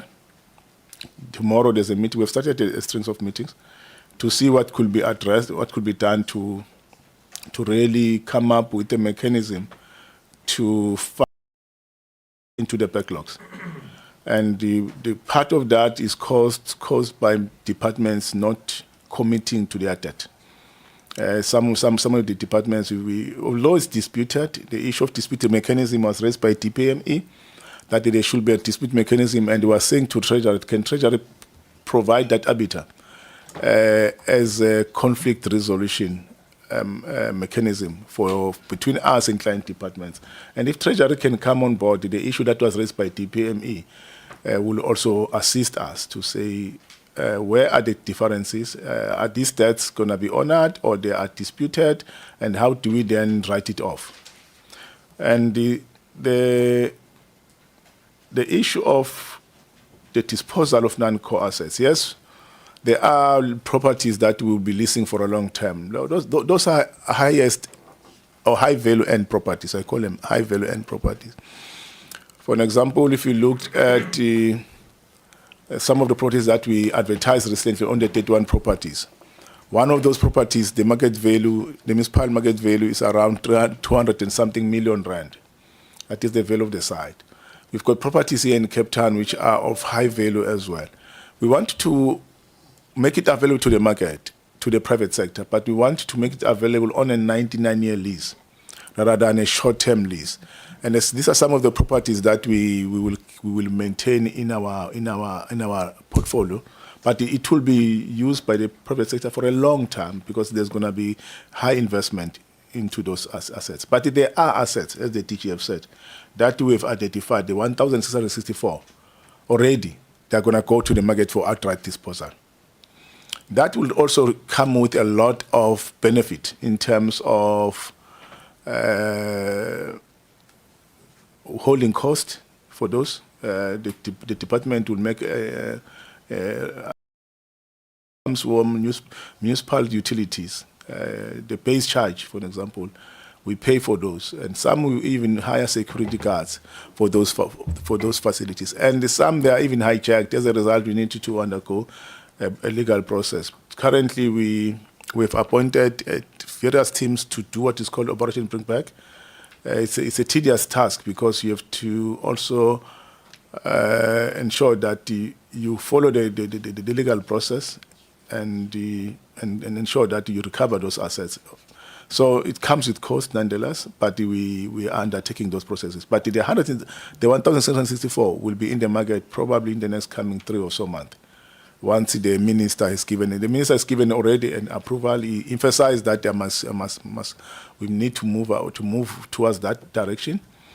And however, the only thing that we must look at is the vehicle to do that the DG is also looking at. Thanks. But the DG have said some will be made available for exchange with municipalities if they are interested for their basic social infrastructure. But in the main, we've got, for example, in Hattersport Dam, I went today, we've got 4 vacant plots which are causing a nonsense to the neighborhood. And the DG.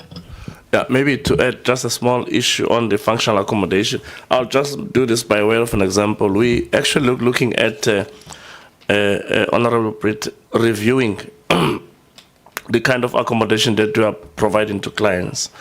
Naturally, you'll find that, for instance, DOJ reviewing the kind of accommodation that we are providing to clients. Naturally, you'll find that, for instance, DOJ They used to say, let's provide accommodation for magistrates, etc., but you know that we've moved on as a state to provide subsidies for houses, etc. It's no longer necessary for some of those things to be done. There's one typical example I always like to make, Honorable Brett, which is a case in point in defense. There's a place in Durban called Umhlanga.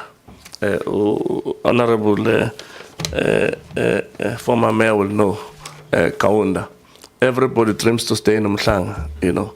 So I took a drive as it works just to do my own inspection. There's a road called Portland Road, right? And as I entered the house, I knocked, obviously, there's a person who responded. It's a big house. Umhlanga is very expensive. Now, I asked this guy, how are you? What's your name? He said he works for defense. What's your position? He's an admin officer. He's staying alone. He's coming from somewhere in Kandla, something like that. But because he works for defense allocated him a house in Umhlanga. Own understanding. These houses were meant for generals. But what then becomes a challenge for me as a DG was to say, this guy in his payslip, all what gets deducted is 200 rand. But what Public Works pay for this house is over 15,000 rand. Now, that then tells you that there's a need to review what we've been giving clients for the sole purpose of saying, is it still for the same purpose it was meant to be? So I think I already was not happy with that particular issue. It actually goes the second house, the third house, the fourth house. Portland Road is a very expensive street, let alone the flats that we have opposite. So is it really necessary to keep that person there? Is it just an admin officer? Why is he staying in Umhlanga when he works right at the harbor? And it's just the allocation. So I think I'm happy that at least the DG, DOJ, for instance, has said to us he wants to give those houses back. We can reevaluate and look at that, even SAPS, because that's where the state is losing money. So we need to get all those leakages going forward in that respect. I just wanted to emphasize that, Chair, by way of that example, that we are busy also reviewing those particular issues. Thank you very much, Chair. Thank you very much, and thank you for that example. It's a vivid example, and it makes all our members think some of us are staying in prefab houses in Acacia Park. Let's hope the public hears that. Thank you very much. Honourable Skeerkogel. Thank you, Chairperson. My first question, some of them are maybe just questions or clarity. With the Department of Monitoring and Evaluation, the draft improvement plan that was, I think, developed in 2021, it's still not formalized that I saw in this program. So what accountability measures exist for the not been formalized, and it might add to the inefficiency of what we're experiencing? Then this is more combined question, and I hear now about the 1,664 properties that will go out for disposal, but we still have 747 properties for leasing, but we still are sitting at 25% of state land parcels that are unutilized. So how are we going to accelerate that process, either through disposal or repurposing, so that we stop losing financial funds? And then the presenter was talking about you sitting with with the Treasury tomorrow to make sure that we recuperate, because I looked at this, I think it's slide 7, about how we are not getting the funds from department. So how are we going to get that money? Is part of your strategy when you sit with Treasury tomorrow to get them to actually go and the line items that goes for rent to ring fence it? Because now it seems like these departments are just, it's optional pay. And how we can do this, like at one stage, and how we can do this, like at one stage, and how we can do this, like at one stage. then just turn off all the buildings, and then these people started paying their bills quite fastly because they were turning off the. How can the department do that? And the presenter also said that we can't just give the properties back or they can refurbish it. You have to get instruction. But now, this is now where our help come in. How can we assist the department to actually devolve these powers that you can do that? Because now you can't say we don't want this property again. So how do you foresee that we can actually assist you to devolve these powers so that they can do this? And then, Chairperson, that's quite a lot already, eh? My last question, and I think maybe I can't give you benefit because I can't say you're having a bad hair day. No, I just want to, with the maintenance backlog, and especially those that goes to prisons and courts and police stations and other critical state facilities, how do we see that we can catch up to this backlog? I take, for example, there's a place in the Free State that the police station and the court is connected, but none of them they can't hold the prisoners before they appear in the magistrate because the prisoners across the road of the police station because that refurbishment has stopped. So now they have to take it to 30 kilometers away, and that added cost. So how do we see the maintenance backlog being caught up? Thank you, Chair. Thank you, Honourable Skeerkogel. I think let's handle those questions, DG. Okay, let me then answer, starting with the last question. How do you catch up with maintenance? I think traditionally you say fund the function so that people can come and maintain. But what we actually are doing now, I think you'll notice, although some of you don't go to Facebooks and those other media platforms, we do advertise what we do. We've started a process of utilizing our own workshops. In other words, we are reimagining our artisans that are sitting there who've been ignored by sort of some way of a strategy that was used by people who were there in the past. So we're taking those people back. They are actually doing maintenance for the state. You'll see my attitude towards what I said around the Justice College. You remember that there's been some news around that. As Public Works, we said that commission shall go to Public Works, to Justice College. It's new, it's brand new, it's our facility. But the department wanted something else. To look at that. If you see the state of the art, how it looks, you'll understand that attitude. And then also the issue of reducing these backlogs will also be supported by also engaging on some of the well-structured maintenance contracts. Because what used to happen is you find there's a maintenance contract, like I was in the border in Botswana. This guy has got a maintenance contract, we're paying so much money, but when you look at the value for the work that the person is doing, you can't count the hours and the utilization of those artisans for the work that is there. So it's just a contract that is not actually measurable, etc. So you find that with that particular aspect and approach of using the best maintenance systems and topologies, it becomes easy than if they know someone is checking. But in the absence of such, that monitoring becomes an issue. And then the it becomes easy than if they know someone is checking. But in the absence of such, that monitoring becomes an issue. And then myself and Sibande were in loggerheads because he argued that, they didn't argue. What happened is Correctional Service didn't pay us money. They transferred nothing, zero, for a particular financial year. And we said, okay, because there's no money to do maintenance, let's go and close the prison. Means that they want to shut down electricity, water, everything, because we are the landlord, right? But Sibande on his other side, because I think he's also a human being on the other side, he says, no, DG, but if we close the prison, but what about the inmates that are going to escape? What about this? What about that? I think at the level where I was dealing with that particular aspect, I was under so much pressure that we are not doing anything to support clients. And I said, I was pissed off and said, look, let's go and shut down that thing. Which other municipalities are not scared to do. I mean, last week, Honorable Chair, Tshwane, city of Tshwane, I had to call the mayor because the minister was in Australia. They were shutting down offices, shutting down, even Justice College. you know. So I'm saying that that particular issue of ring fencing does help a great deal because it will then avoid these particular issues. But I think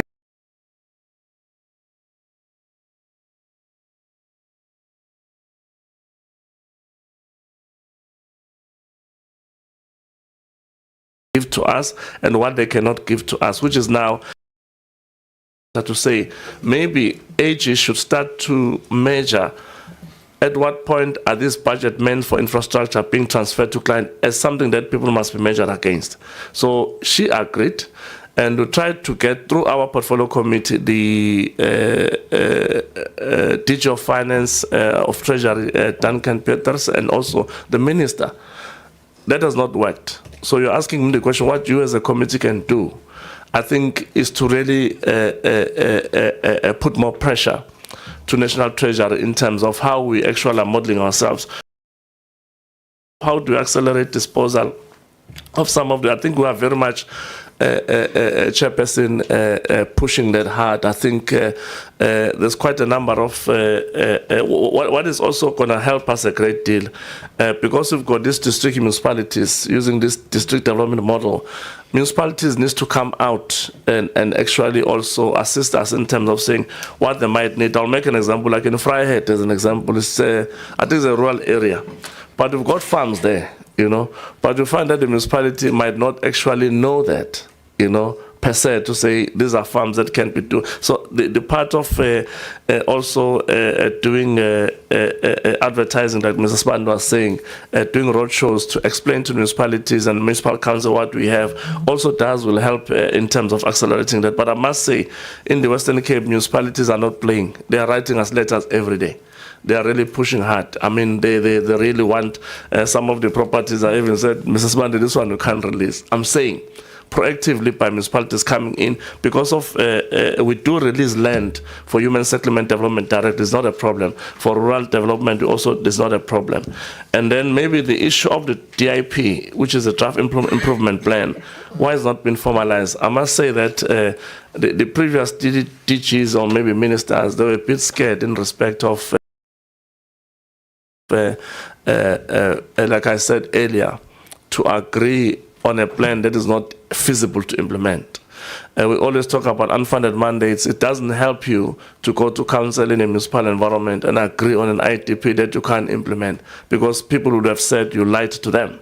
So I think there were such gaps, but I think I'm happy that myself and the acting DG here, we will be engaging because the old DG just, his contract ended just recently. We're busy with the process. So we will be getting to see what are the issues that can be elevated in the plan, and then we're going to formalize it. Obviously, this will be done through also our principals that they have to meet and agree, because part of the decisions that are supposed to be part of this thing, because they rest much more on finances. Even when I made an example of South African Human Rights Commission when I was in Northwest, I mean, I felt sad for myself. I felt like a criminal. And I said to the minister, I don't like this, because it's like I'm sitting there answering to the in terms of the ownership of the asset. It's public works. But I can't say to the commissioner, public works, these guys are not paying. All what I said in my opening remarks, Chair, I said how I wish in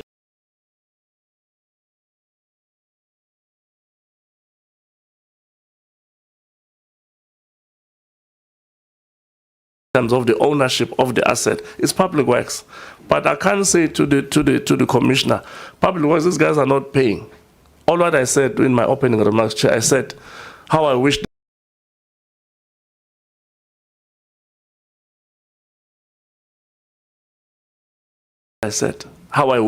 you know. So I believe that why it's not being formalized, I think it's going to be history after myself and the current acting DG meet, and then our principal agrees on the principle. There's quite a lot of recommendations that were raised by their report, and also by the South African Human Rights Commission report, and also by the Public Service Commission report. It's quite a lot of things they are raising. Maybe let me also allow, if you allow us, Chairperson, some of the DDGs, they flew to Cape Town. I want them to make comments because they're especially on the land disposal, DDG Dani and DDG Sasa. Otherwise, it becomes expensive to keep you without saying anything. Thank you.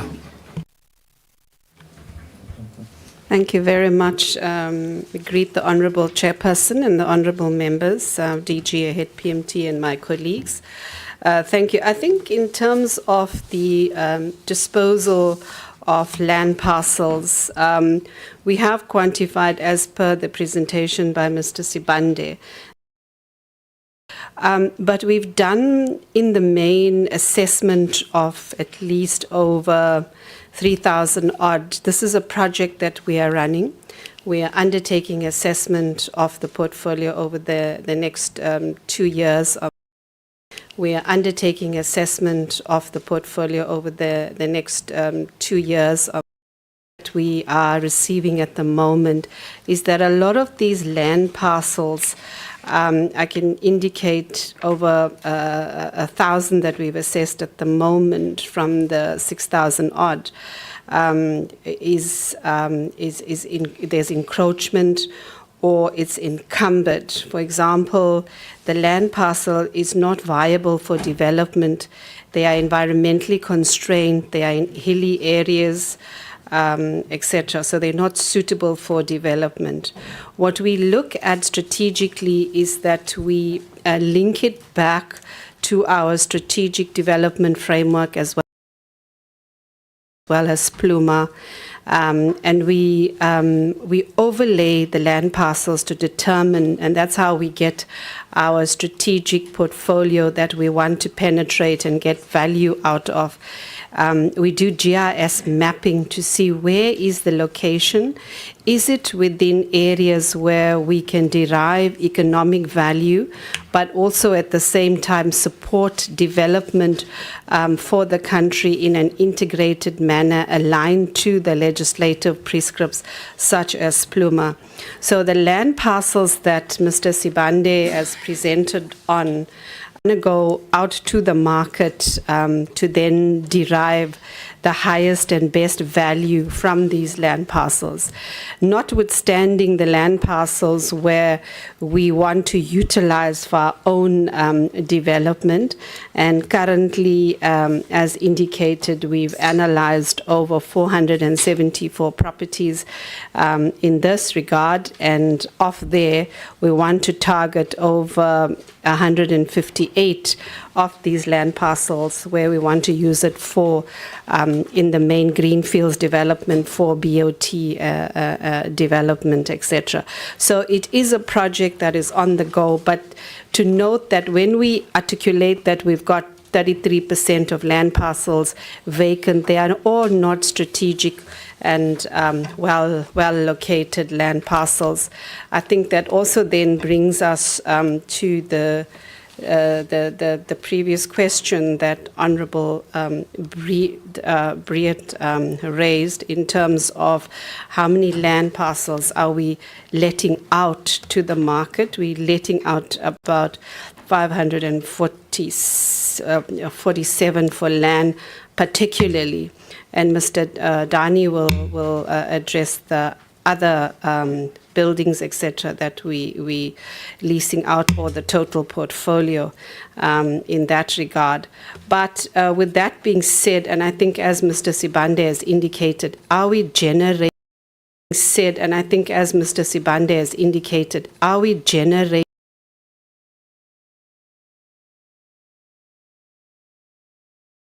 letting out? The answer would be no. But then and that's where the valuation becomes so integral. We do market values for any transaction that we are going to undertake. We do market valuations, but that's where the municipal valuation project that we're undertaking.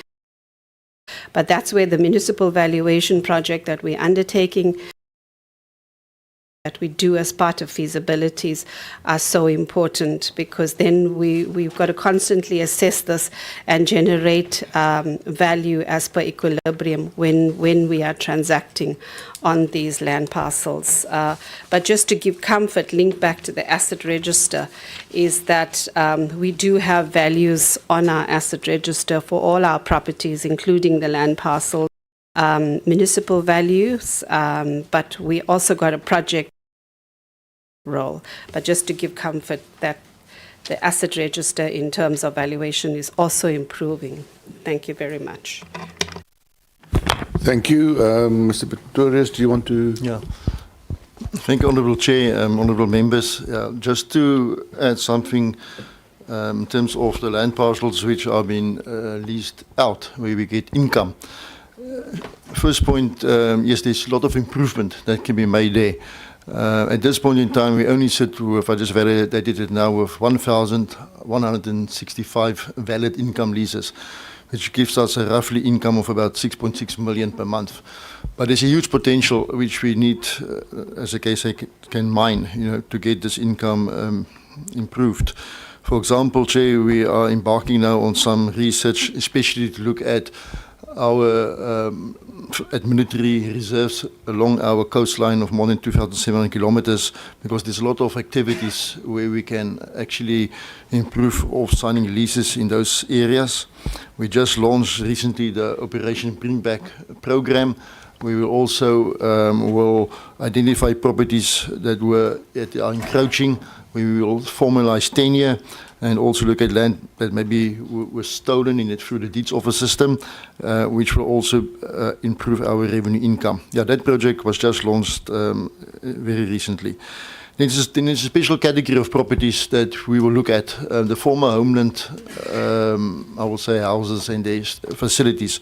We know there are 86 of them in the country. Originally in 1994 there were 102, some were disposed, so we were looking at those disposals, was it really genuine, etc. So the 86 properties, we are focusing on that particular revenue stream as well. Then lastly, Chair, a potential area of revenue income will also be, there are still some lands which are not surveyed. Not that many, but for example, portions of our national parks, etc. So this, from that point of angle, it will assist to enhance the asset register, of course. And then if the land is surveyed, we will be able to increase the revenue stream. But yes, I think the first phase will be to look at our housing portfolio of 2,000 houses plus minus, and that we increase that. Because at this point in time, there are some people in the houses, we don't know the tenure, so that is the focus from my side, at least as a first phase, that will assist the portfolio. Thank you, Chair. Thank you very much. Honourable members, we are now, as I was hoping would not happen, pushing for time. So there was a question from you, Honourable Skirko, Honourable DPME, but the acting DG wasn't in the room, so if there's a second bite, we'll let you have that. Honourable Peter? Thank you, Chair. My question emanates from slide 4. Can the department clarify to this select committee which other model or mechanism or criteria beside assets register did the department use to manage government immovable assets, e.g. maintenance of the assets, value of the assets, condition of the assets, and monitoring of its assets? If no, what obstructs your department not to be digitalized?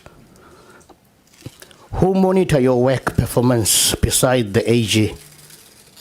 Does this presentation not a duplication of the previous administrations since 1994? Just for clarity, ministers who come and go doesn't affect your performance as a department. Ministers who come and change it doesn't affect your performance as a department.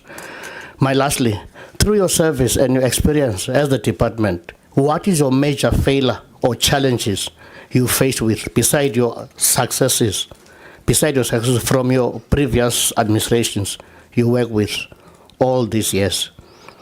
Do you manage your revenue well? If yes, what criteria you use? Have your department experiencing any maladministration or corruption? If yes, how did you manage it? I thank you, Chair. Honourable Peter, Department, I think let's answer, but let's keep the answers a little bit shorter because there's other members who also have to ask questions. Thank you very much. Yeah, let me get my DDGs. Let me just ask you, Dan, to answer some of the questions.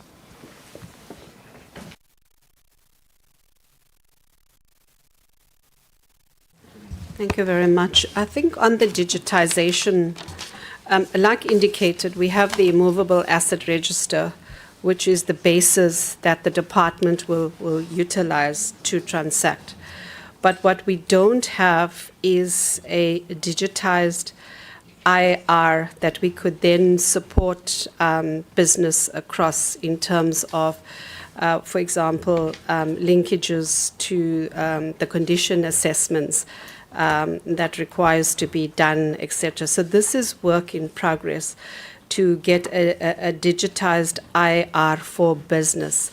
It's a project that's on the go in the department. It's a high priority at the moment, and it is true that it's coming through over the years to get a digitized IR. However, there is a commitment to ensure that this is done at the soonest. The terms of reference and the specifications for this is in development, and I think it's handled by our GRC unit, and perhaps at some stage they can provide progress in this regard, unless DG or Head PMT wants to add on that.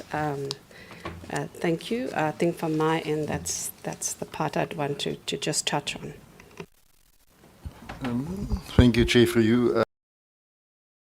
Maybe just in terms of value for money and do we recover some properties. I can just mention 3 properties were recovered about 2 years ago through the High Court, which was stolen.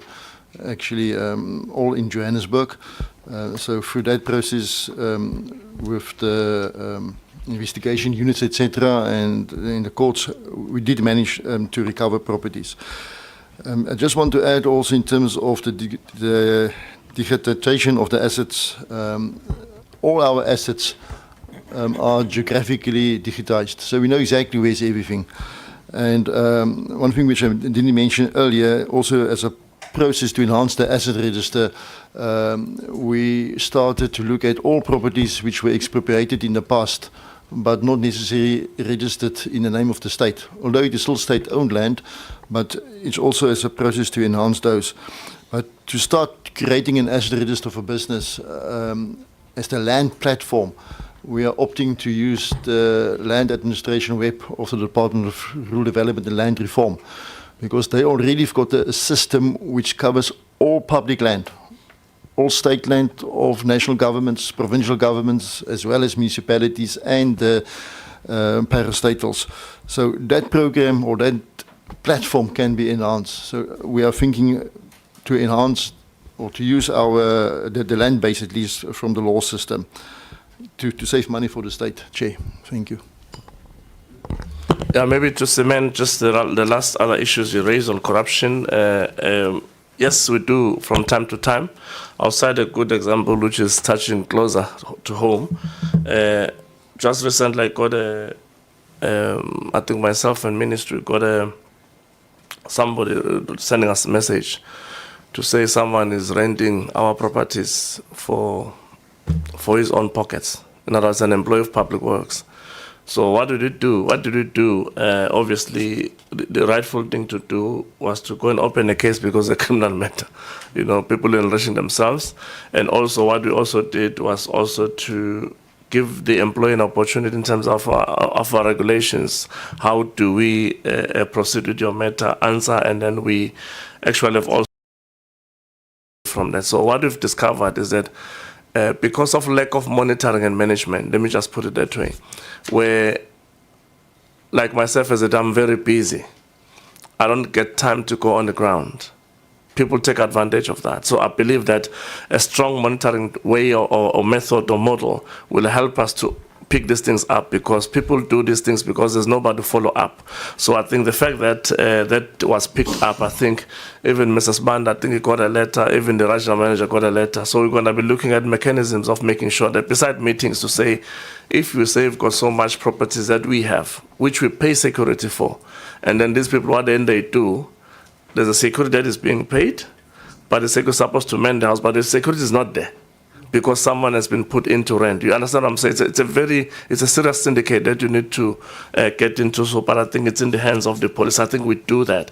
And then the other issue, who monitors our work beside AG? I think Parliament, yourselves, you monitor our work, you make us account more than anything. And I think our client departments, we have regular meetings with them from time to time where we engage on issues that we have problems. I mean, Public Service Commission invite us on the issues that they can, because they also interact with some of the clients that we deal with. South African Human Rights Commission, they also do the same. And even Presidency, they do get us to come and account in respect of some of these issues. I think the ultimate society is the one that judge our work, you know, because you guys go to elections every 5 years. You'll know that because we're a service delivery department, to what extent people will respond in terms of what we are doing around that. Thank you very much, Chair.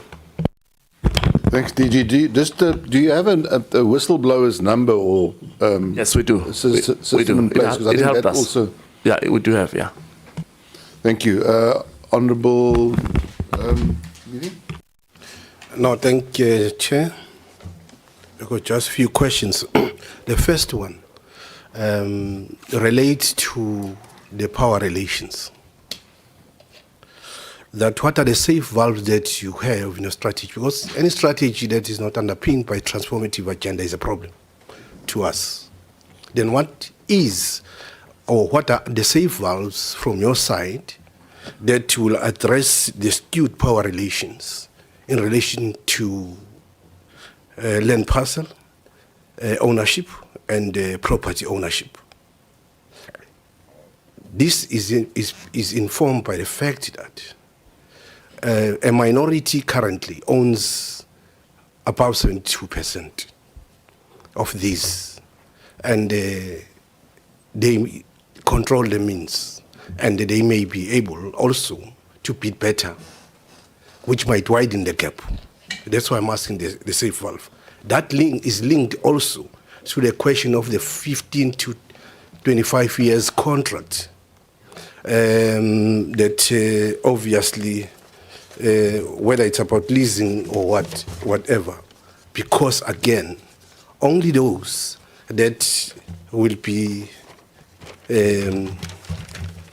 favored currently by economic factors are the ones that will benefit and widen the gap, which is totally against the transformative agenda.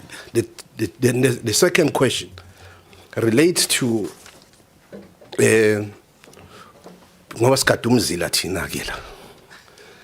relates to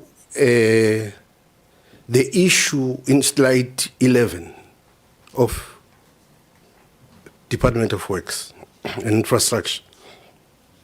I understand on reforming, it's on slide 11, on reforming the strategy. But once you also extend to want to reform the functions obviously are underpinned by the legislative principles. Are you intending to see an amendment in Public Procurement Act, which currently is a transformative act, that is in favor of those that were previously disadvantaged? What exactly is the intention of this? The slide 4, which is the third question, why it seems like your intervention are too much backward, looking at the consideration that you have made in terms of the data, which is approximately more than 7 years ago. Because obviously the environmental factors are not static. Why make an intervention using a data that is just more than 7 years ago? That's about in slide 4. The number 5 question, Chair, is why consider the 1991 OECD instead of 2019? Because the 2019 has better kind of a criteria or principles. Why do you do that? What informs that? Can it happen also that the studies that you have undertaken were informed by this 1991 OECD? not the 2019. And how is it going to really be impactful to the lives of our people? The last question then relates to the issue of, like I said, the issue of legislative and policy consideration.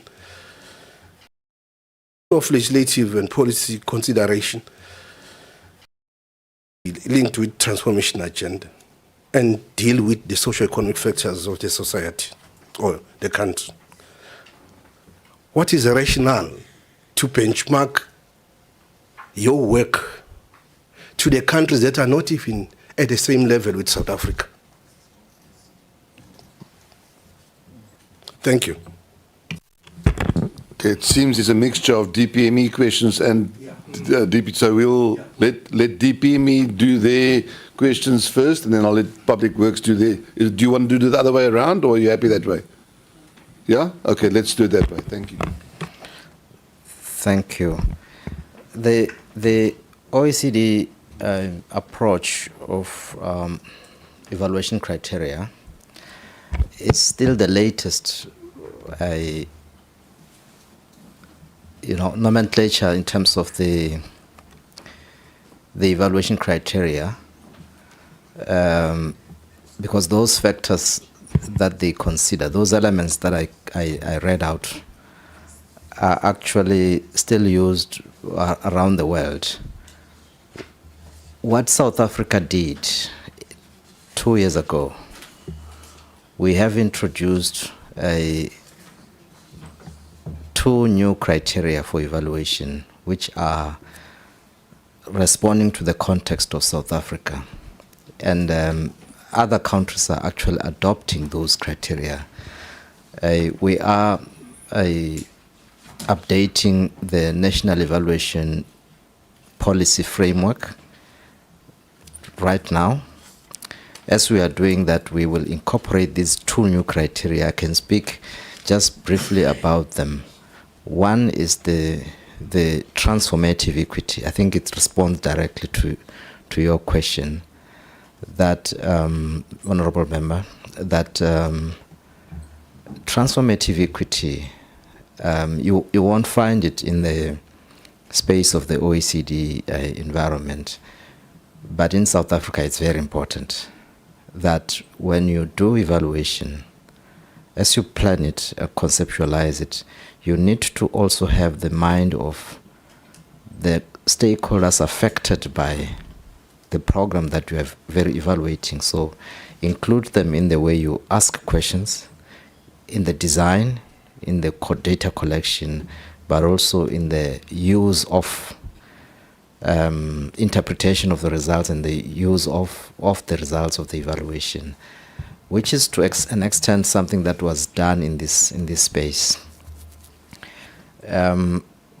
So at another point, Honorable Chair, because right now we are updating the evaluation framework, we would request, or if the committee wishes to, invite DPME to come and brief you about the evaluation framework, because that's what we want to start championing going forward. The other one criteria is the one talking about the climate and ecosystem health, which says in anything we do, we also need to look at the type of implications it has on the environment, to integrate issues about ecosystem health and environmental impact and sustainability. So that's essentially what it is. But then again, as it relates to this particular work, when we look into the strategy that or the improvement plan that DPWI is going to develop, it will be useful to test it against these two important additions that South Africa has introduced in the evaluation field. Then the other question that we will respond to is the data. This is the latest kind of evaluation that because evaluations are quite expensive. So the work that has been done, in our own assessment, we think that the findings and the recommendations that are there, most of them are still relevant because the problems are still there. So that's why in the introduction by the acting DG, we highlighted that it would feel like we are presenting something that is outdated if our work of evaluation that is based on the 2013 to 2018 data is not accompanied by a briefing by the DPWI, who are now proposing what needs to be done going forward, which we have looked at and then we were happy with. Thank you. Yeah, let me answer the easy one, then Mrs. Bande will answer the difficult ones. When it comes to property transformation agenda, I think let me just maybe put this forward. Currently, the department has got a policy signed on the 31st of January 2018. That policy stays. It talks about 5 categories when you procure anything to do with leases and or land or what have you. So we've got these categories precisely to ensure that the transformation agenda is always maintained. Category 1, or A, let me just put it that way. Category A talks to anybody who has got black ownership from 0 to 20%. Category A is someone who's got over 51% black ownership, black management, black control. So we use those sort of instruments to make sure that when we award and or give such a particular work, we consider those things in that respect. And then category B, it will be, so that list will be something around 9 year 11, right? We'll give you that, you qualify for that. But if you don't have that, let's say you've got between, say, 20 and 50%, we'll only give you a maximum of 5 years. So basically, you must have at least the same thing there, between 20 and 50% of black ownership, management, and control. We still do that. And then below that is category C, where we actually, so we give you 5 year maximum. And then below that is actually category C, where we say you just not transform 0 to 20%. We give you 3 year lease, which is normal, which is not normal, something that is bankable mostly for the banks. And then the last one is the least, is the listed entities, for instance, those big property companies who are actually big in the market. We maximize them to 5 years in terms of giving them leases around our transformation agenda in terms of this particular aspect. Just maybe to highlight to you what is the challenge in that area. We've seen that black prospective property owners who want to come into the market, their biggest challenge is funding or financing. Bank institutions tend to say, we can give Honorable Kaunda the loan, but you must raise the unencumbered capital of 20%. For instance, if you say you want to lease a 4,000 or 5,000 square meter building, the unencumbered capital for 120 million, which is 20%, you can imagine where is he going to get 30 million? He must still borrow that money. So I believe that is basically has been the challenge. So there is in the department a policy, but the issue is implementation thereof, or seeing it through the issue of saying it's got all other dependencies around the issues of finance. Just to even indicate to you that as far as we also go, as far as we do, we actually say, we take, for instance, let's say if you want to, as a black person, you want to bring a property to us and lease it to us, we don't want you to give us ownership. You can go to somebody who owns a property, let him give you a mandate to actually say you will be leasing to us as a black person. We'll give you those points. But obviously, the issue that is always a problem is when you can't get the money at the time of us concluding the lease to pay that person that is selling you the property. So you've got those mechanisms in there. So I just wanted to highlight that as well. And also the other issue around the transformation, you must also remember that some of the decisions we also make as a department, they've got nothing to do with other issues except to say we look at these things of job protection and creation. For instance, you find there could be a list that we sign off on the basis that we want to protect employment. You know, I'll make an example. There was one particular area, Honorable Chair, where our lack of investment in terms of upgrading infrastructure was going to lead to the sort of person that is leasing to us living in respect of the country because it's not getting support. And what we then did, we look at an option of saying, look, because the state doesn't have money, treasury doesn't have money, how can we ask this guy to do the maintenance or upgrade of this, and then we work that out backward towards the list, because here we are saving jobs. So there are certain decisions that we make around those particular areas. It also applies in some of those who are doing farming in some areas. So maybe if I'm not enough or not, we can talk it. We can take it outside. I can give you more, honorable member. Thank you very much, Mrs. Bande. The difficult questions? Which one is that? Oh. Oh, there's not difficult questions. Okay. Thank you, Chair. He asked about 5 questions, but it's fine. It's not that. I'm waiting. Is it finished? No, only 2 questions to answer.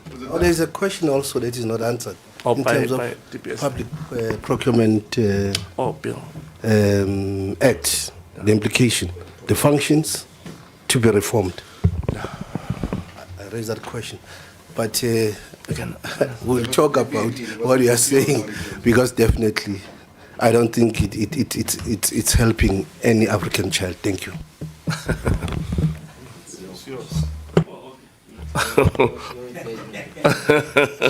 I think hey, these guys, okay. I always avoid to talk a lot, but I think in terms of public procurement, especially infrastructure, I think there's a review on that. We've made our contributions with CIDB in terms of how we want to see infrastructure being looked into, other than the goods and services that you know, because sometimes it's quite a bit of a challenge. I think I can provide input in that, chairperson, if it's possible, for the honorable member, so that I can answer adequately, so that he's happy, because I see he's not happy. Yeah, we just have to have 3 sets of questions still, so let's just bear it in mind. No, that's fine. Honorable Kaunda. Thank you, Honorable Chair.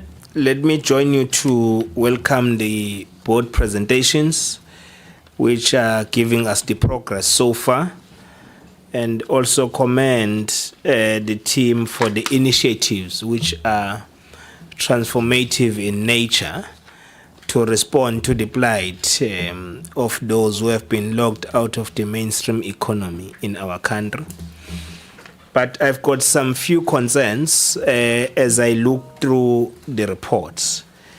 Firstly, the report on the evaluation, it recognizes on the findings that what becomes a key challenge for the state property company to be able to execute its responsibility, which is about devolution of some powers when it comes to how the clients are dealt with as departments.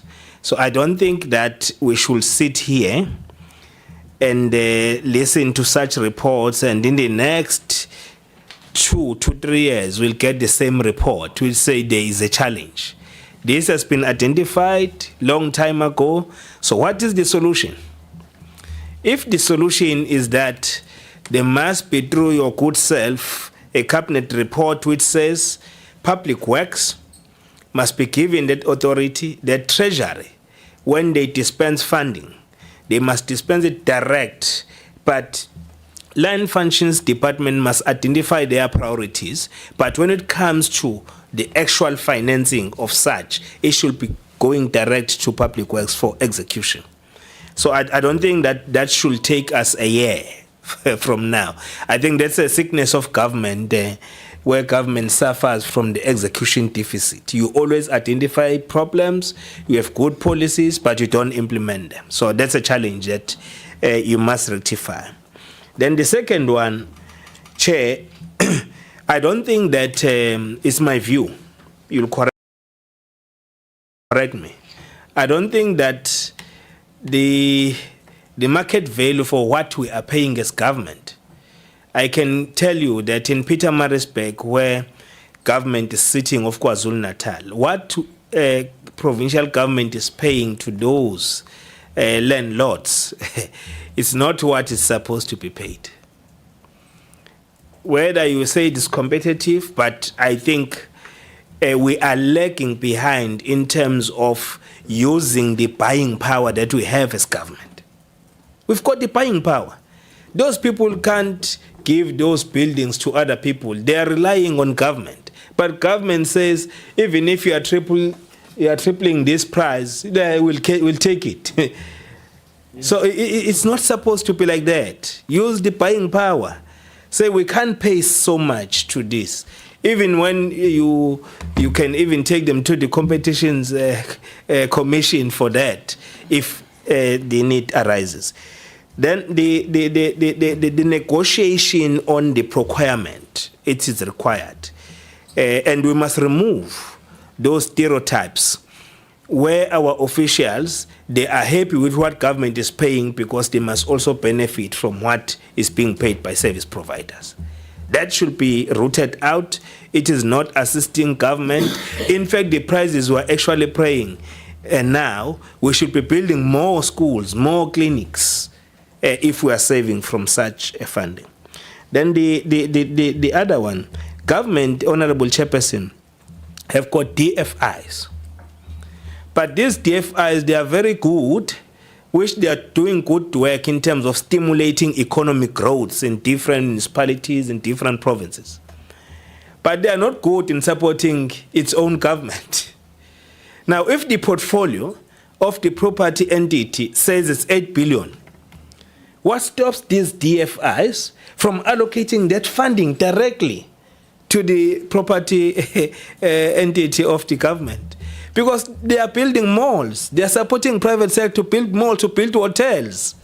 But they can't support government to stimulate its growth so that government does not continue to pay other people, but at least in turn, it makes a maximum in terms of what it should be generating. So I think your PICs, your DPSA, Infrastructure South Africa should then zoom in and support this. It's a good plan, but we can't be expecting that we should be receiving one and the same report that the plan is good, but there's no funding, whilst you've got facilities of funding as government. So I think it's my contribution. Chair, as I'm going to land, now our planning seems not to be taking into cognizance the climate change challenges that we are faced with. You know, even the municipalities and the plans that we have here, it doesn't say that human settlement, as we speak, they are renting private properties to accommodate victims of floods. Now, are we going to sustain that as government? We can't afford it. Even in KwaZulu-Natal, the cabinet took a resolution that those people who have been accommodated to those floods must be taken out because we can no longer afford it. So what is a plan to the properties of government to reserve some properties for such challenges of disaster, climate change? Not only the floods. It was estimated when the Paris Agreement on climate change was signed that we'll be able to reduce the levels, the heat levels up to 1.5 degrees. Where are we seated right now? We are already seated at 2 degrees. So now, what tells you that if you are in your inaction, you are not preparing now for the El Nino, which was estimated to come after 50 years. But since the degrees have increased, heat levels, it may come in the next 7 to 10 years, not 50 years. And what challenges it will bring, Chair? It will bring a challenge where in a family of 10 members, you have to decant families because they can't live together when they are 10. At least there must be remaining 5 members in each family. Where are you going to allocate such residents? Are we going to be surprised, as we sometimes get surprised about things? We are shocked. We did not know that this thing, we know, scientists have told us. So I think we must do something. Lastly, Chair, yes, as You've used up most of your time now, I think, Honourable Kaunda. No, the last one, Chair, the last one, government garage. We are paying a lot. If we do not retain government garage, government will be losing a lot of resources. Thank you, Chair. Thank you. Let's go DPME first and then Public Works. Thanks. Thank you very much, Chair. And I think I would like to agree with the honorable members that good plans fail because of lack of funding. And I think it calls upon us to be innovative in terms of looking at funding mechanisms. And one of the funding mechanisms that could be looked at is the DFI. We have been having engagements with the DFIs through the DFIs forum to look at how we can innovate to actually fund for development infrastructure. But also this is another, project that we could look at as part of the DFI forum. So I agree with you. We've got to innovate. We've got to make sure that we execute. We've got to make sure that we implement. But we also have to look at other alternative sources of funding, given the fact that the fiscus is constrained. Mr. Mashamba, is there anyone? Yeah. Yeah, I want to respond to just one point about the constraint. Why? Maybe let me rephrase the question to say, what takes us so long to implement some of these actions, and why didn't we give much more directive kind of recommendation? Yeah, so that's the purpose of the improvement plan, which we emphasize a lot in terms of how the methodology for evaluation works. Is that yes, the report will articulate certain position at the point in time, analyze the problem, give set of recommendations, which then we rely on a process of developing an improvement plan, which is a improvement plan that DPWI in this case will not sit on its own and do a desktop kind of write-up, but it can do it in consultations with those that are affected by the service that they render, to make sure that it's got a validity in terms of the environment where they're going to implement it. So exactly the point that you've made is what needs to be considered when an improvement plan of that nature is developed, including how exactly the details that you've provided would actually work in practice. But DPME can prescribe to an extent in terms of how we craft the recommendations, but the improvement plan is the one that's going to articulate what is going to be implemented. Thank you for raising that. Thank you. DG Lekone? Yeah, let me ask maybe slightly Sibande to answer the second question of landlords, competitiveness, and Morris, and then we can summarize the last one. No, thanks, DG. Thanks, Chair.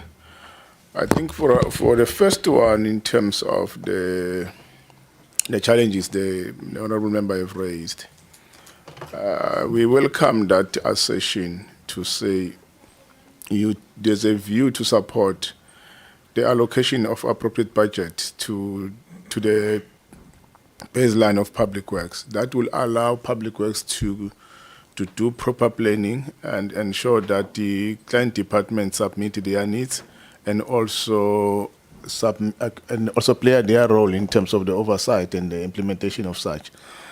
And that will really help a lot. And secondly, Chair, the issue of the DFIs that the honourable member have raised is something that we are really considering. In part of our property investment conference, we'll be inviting those DFIs to articulate what is their strategy with regard to state property facility investment, because we believe that they can play a big role. You've got UIF, which has got some few billions, which we requested perhaps that if they can set aside just 4% of that allocation towards property development. At the moment, they are spending a lot of money towards the REITs, which are private property managers. As the Honourable have said, they are investing in the malls, they're investing in the residential development, but there's none that they can invest into the property space. And if you look at the coupon rate that they are charging, it's highly competitive. And at times you can even say, if they can provide the 5% less coupon rate for the property sector development or investment, that could be helpful for the state. It could save us a lot of money. And we're looking at perhaps if they can come on board, that would be helpful. We're also looking at the pension fund as well, and and PIC. Those those can assist us. DBSA, we currently had an engagement with them. They will assist us to do feasibility and an assessment of all of our construction projects, which have been stalled as a result of the lack of budget or the non-availability of further allocation. And then they will then come up with a model to support that we revive those projects. And we will require Treasury to come on board and say, if we do that, how much they can commit in order for the state to save costs. Because some of these projects are on stage 4. Others, they've already started on the ground, and a lot of money have been paid by Public Works to really initiate those projects. But they are currently stalled, and departments have no money to proceed with those projects for various reasons. That those projects were not completed on time. But if we lose them now, definitely we'll be shredding billions of rands that won't be recovered, because those projects, like I was in Toyando last week. We've got the Department of Home Affairs building, which requires just a mere 12 million rand, but the department cannot confirm. We've got quite a lot of similar projects around the country where you require a few million rands. But if you package them, then the BSA can front load those projects. And then we can complete them on time, but we have to find a different mechanism to complete them than the normal one that we have. So we're looking into those solutions, and we hope they will translate into actions, because in government we plan and talk, but the final decision makers, they are not here today. They are somewhere else. And the implementation then becomes a problem. But it will be helpful if the committee can continue to make follow-ups on these issues, and also require Treasury as well, that they must also be part of our meetings when we come to our county, because it's very critical for us to say when we develop these strategies, but if you look at the final decision maker in all that we do is Treasury. And if they are not here today and then understand our plans and our frustrations, they are always lagging in terms of our program. The other one, Chair, in terms of the market values that we pay are very high. We're correct, Chair? We did a short study with the Office of Home Affairs in Maritzburg. It's highly derelict. They want to move out. We are planning to get them a separate office. However, the problem that we have is that there is a few supply of offices. So the demand and supply is always monopolized. There are few owners of these properties, and they monopolize the space. If you go to Bloemfontein, in Maritzburg, there is a few families. They own a lot of properties, and they're all related. You move from one, you go to the other, and then you realize no man is related to that one. So it becomes a problem. Same applies to Bloemfontein. When I went there looking for the VIP SAPS accommodation, the supply is very limited because it's owned by few players in the market. So, however, what guides us in terms of the market pricing is the Rode report. That becomes our benchmark. The minister recently has made it clear that, which is something that we're also doing, we've been trying to do, to say we really need to review those cost per square meter rates that we are charged by the private sector. And we are pushing hard that at least we need to do a benchmarking, so we do a feasibility to understand what is the benchmark in the market, and also to make sure that we negotiate far lower. Also the escalation as well. It's also something that we're also negotiating very strongly, because if you don't do that, you'll end up with the cost of the private leases ballooning. It's a huge cost, I must say, at the moment. It's almost 6 billion rand for the private leases, and it's not sustainable. So definitely there's already a pressure. There's a submission to the minister today in terms of how we will then push towards reducing those costs in the private leases. But in the main, the plan is to move from a private lease to state facilities. Even if it's a triple P model, but it should be in the private facility. That's what we are trying to do. The issues of climate change, do we have properties reserved for times of disaster? I think it's a fair question. Currently, we have made allocation to Mthatha DG. There's a memo that has been signed by the minister to allow a certain portion of land in Mthatha to be utilized for the disaster and for decampment, as a result of the recent disaster. The problem is that some of these decampment, they become permanent arrangements because there's no plan from the municipality to respond to those issues. So when we allocate that particular piece of land or that property for decampment, there should be a plan for the municipality in terms of the long-term solution because it becomes a permanent feature at times. And we do have a program in terms of responsive to the Green Building Program, which is an IRR program, which is aims at ensuring that we achieve our energy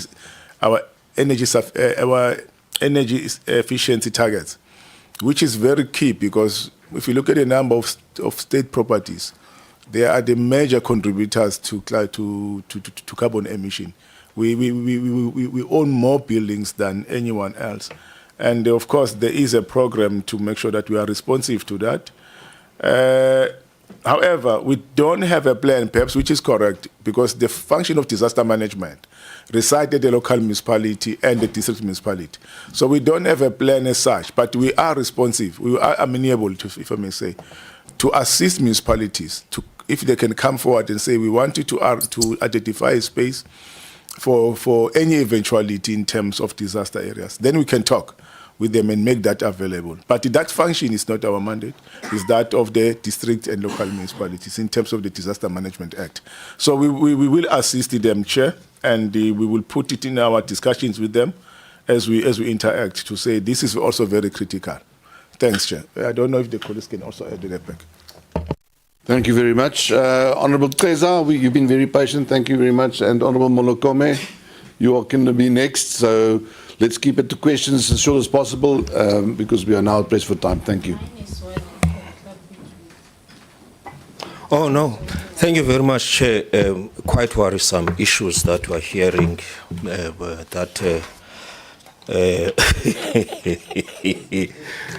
Are they recent or historical? Quite worrisome, Chair, that we hear that a police station will be closed or a court will be closed. That therefore compromises the procedure of the courts because the land belongs to a private person and mostly white in this country. It's quite interesting. And what is interesting, when the DG spoke to the issues of measuring a Tshwane building to a New York building, almost prompted what Walter Rogers speaks about why Europe underdeveloped Africa.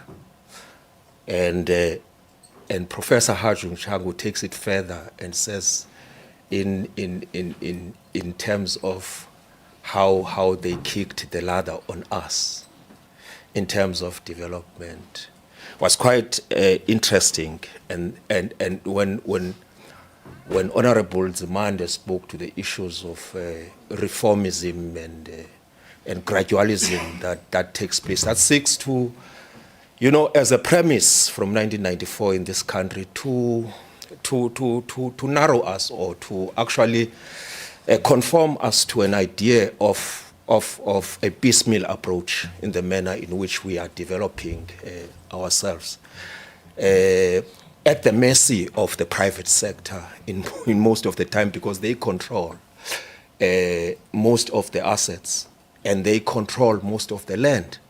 That is true. And it is the president of this country who came to the NCOP and responded to our question that at the end of the day, we own as a state 25%, and the assets, 75% is owned by the private sector. So those are the circumstances of apologism, of capitalist apologism, if you like, that are plaguing us and are almost stagnating us to think not beyond that. Further, It's the fact that 90%. Honourable Keza, I'm so sorry to Further interrupt is you. the- Honourable is the- Keza, just give me a second. Yes. I'm sorry to interrupt you, but I'm worried that we are using plenary time for debates in committee, which we No, should be it's not a doing debate. questions to the department to get relevant information I from have two them questions. to use that information in our debates. Chair. Please. I have two questions. Don't be impatient. No, I'm just, I When have to be get fair, to the and I'm sorry to interrupt the last you, but one, we need Chair. to do questions. Yes, Chair. Thank you. Because you are a chair. 90% of 90% of the banking assets belong to corporate banks. It is very difficult environment and a very hostile environment to enable black-owned companies to be funded. And therefore, I just want to ask the department, because I have two questions for each department. Why not, instead of outsourcing the BOTs, invest in state-owned commercial property agency, as common in other countries such as Germany, Sweden, Estonia, and Finland, in terms of ensuring that you move away from that burden. The second question, given that property management trading entity was established to optimize the management of government immovable assets, how does the department justify the continued existence of derelict and underutilized state buildings while municipalities and government departments continue to spend billions renting private properties? The last one, Chair, to the Department of Planning, Monitoring and Evaluation, who is held to account as the custodian of immovable assets, as prescribed in the GIAMA, when the state properties are left to rot, stripped by vandals, and so on. Thank you very much. Thank you, Honourable Keza. There's two sets of questions for each department. You're welcome to continue in any way that you wish to. Thank you. If I may start, Chair. Honourable Keza, thank you for the questions. I think you are correct to say we need to move away from the private leases and consider to use state facilities as an alternate. And what we have done, we are also using the same approach, I think, which a number of developing countries are following, which is a triple P model. Yeah, so that is the one that we're saying at least we can consider as an alternate to ensure that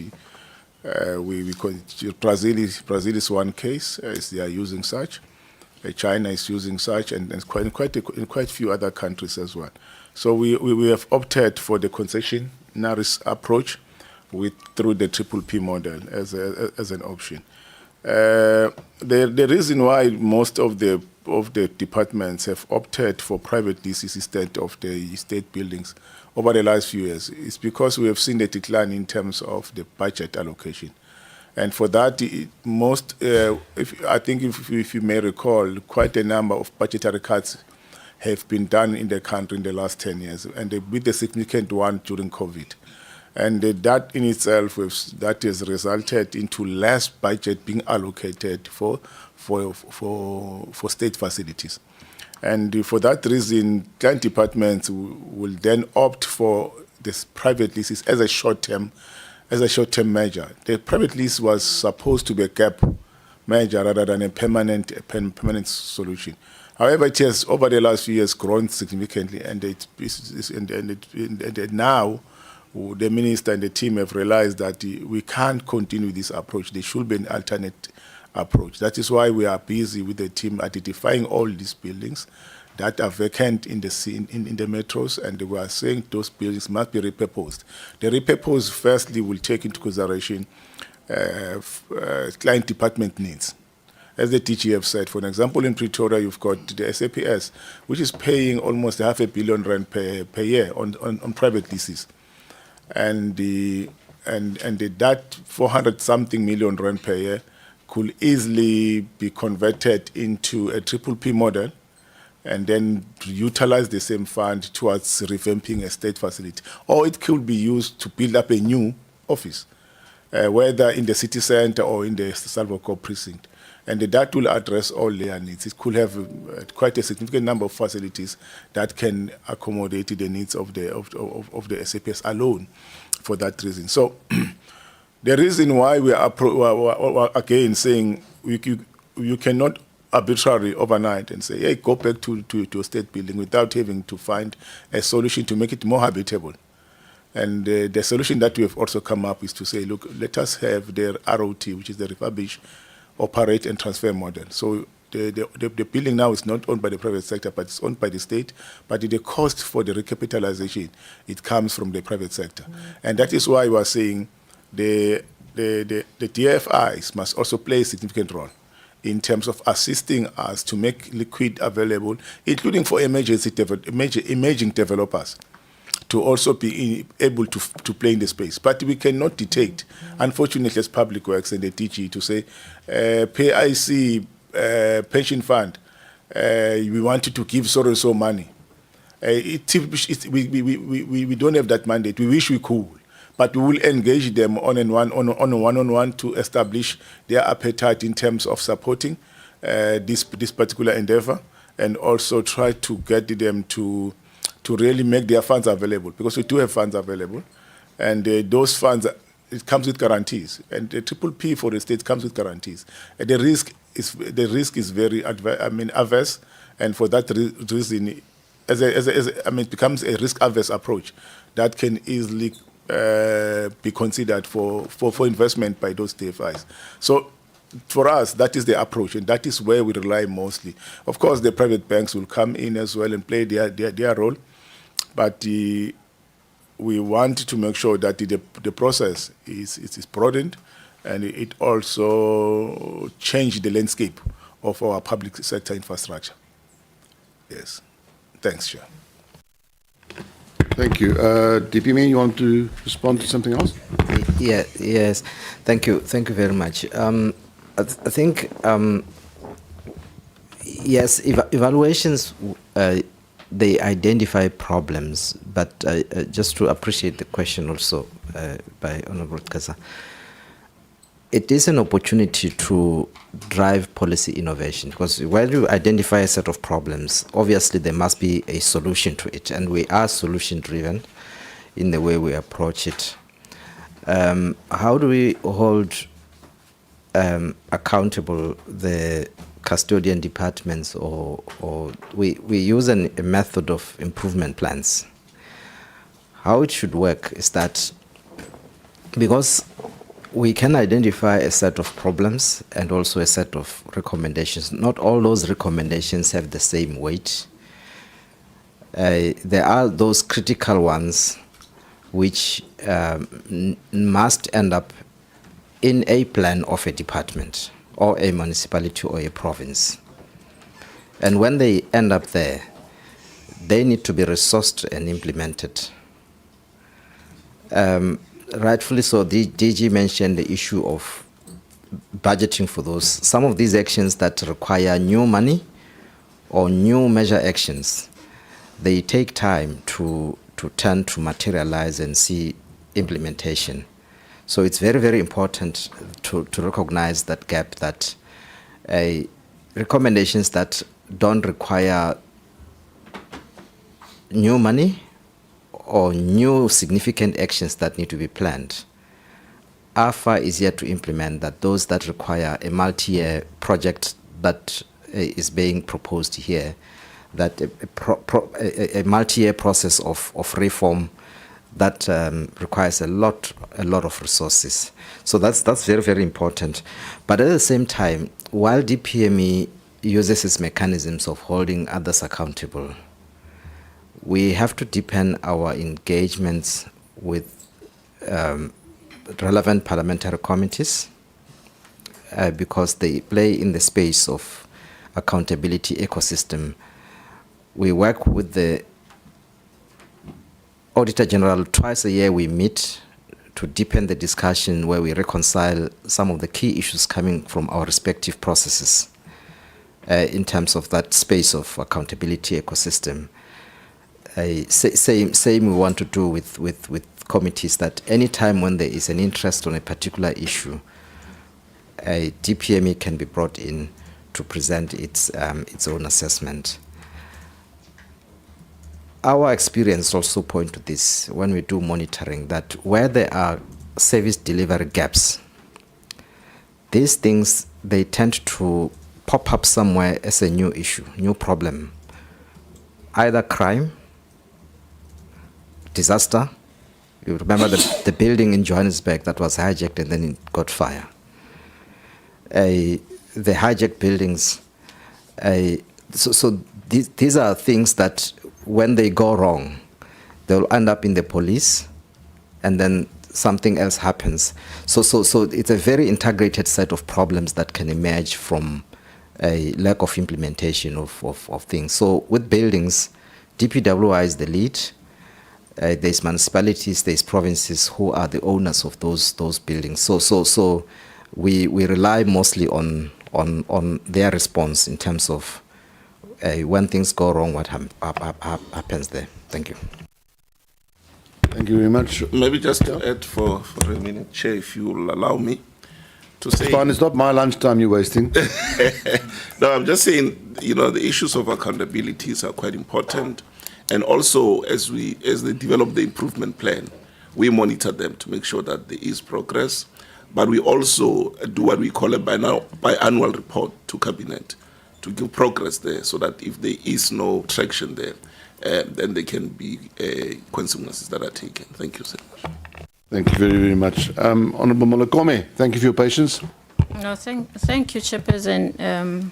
Let me acknowledge and appreciate the presentations made by the two departments.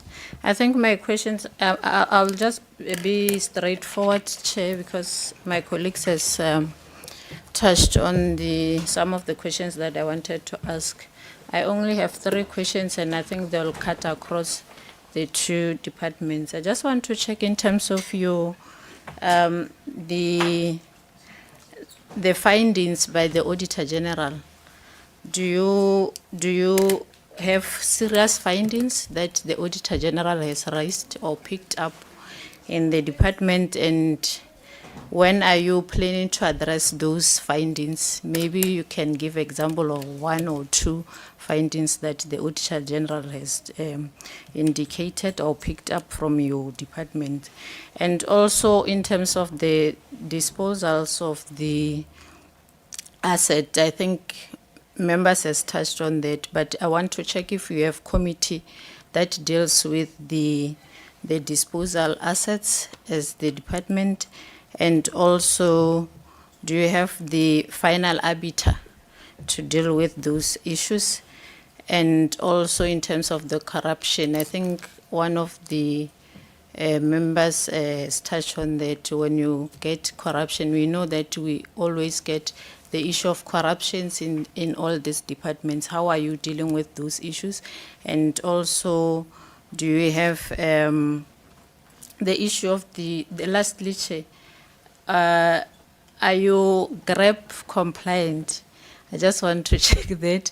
And also the issue of the DDM, how does it fit in terms of the department for the working in silos? We know that the DDM is meant for the 3 spheres of government to work together. So I just want to check, how do you fit in, and how do you work with the province and the local government when coming to that? Because there are lots of issues that you have raised in terms of municipalities charging you a lot of money, department not paying, and so forth. So I just want to check, how does it help you as the department to deal with those challenges that you have raised? Thanks, Chair. Thank you, Honourable Molokome. Over to you, DGs and Acting DG. Thank you, Chair. Let me start with the difficult one, issues raised by the AG. We do have quite a number of issues raised by the AG. Some of the issues are repetitive, some of the issues are new. We've recently completed our audit process, and yesterday the audit committee received the management report on the audit outcomes for 2024-25.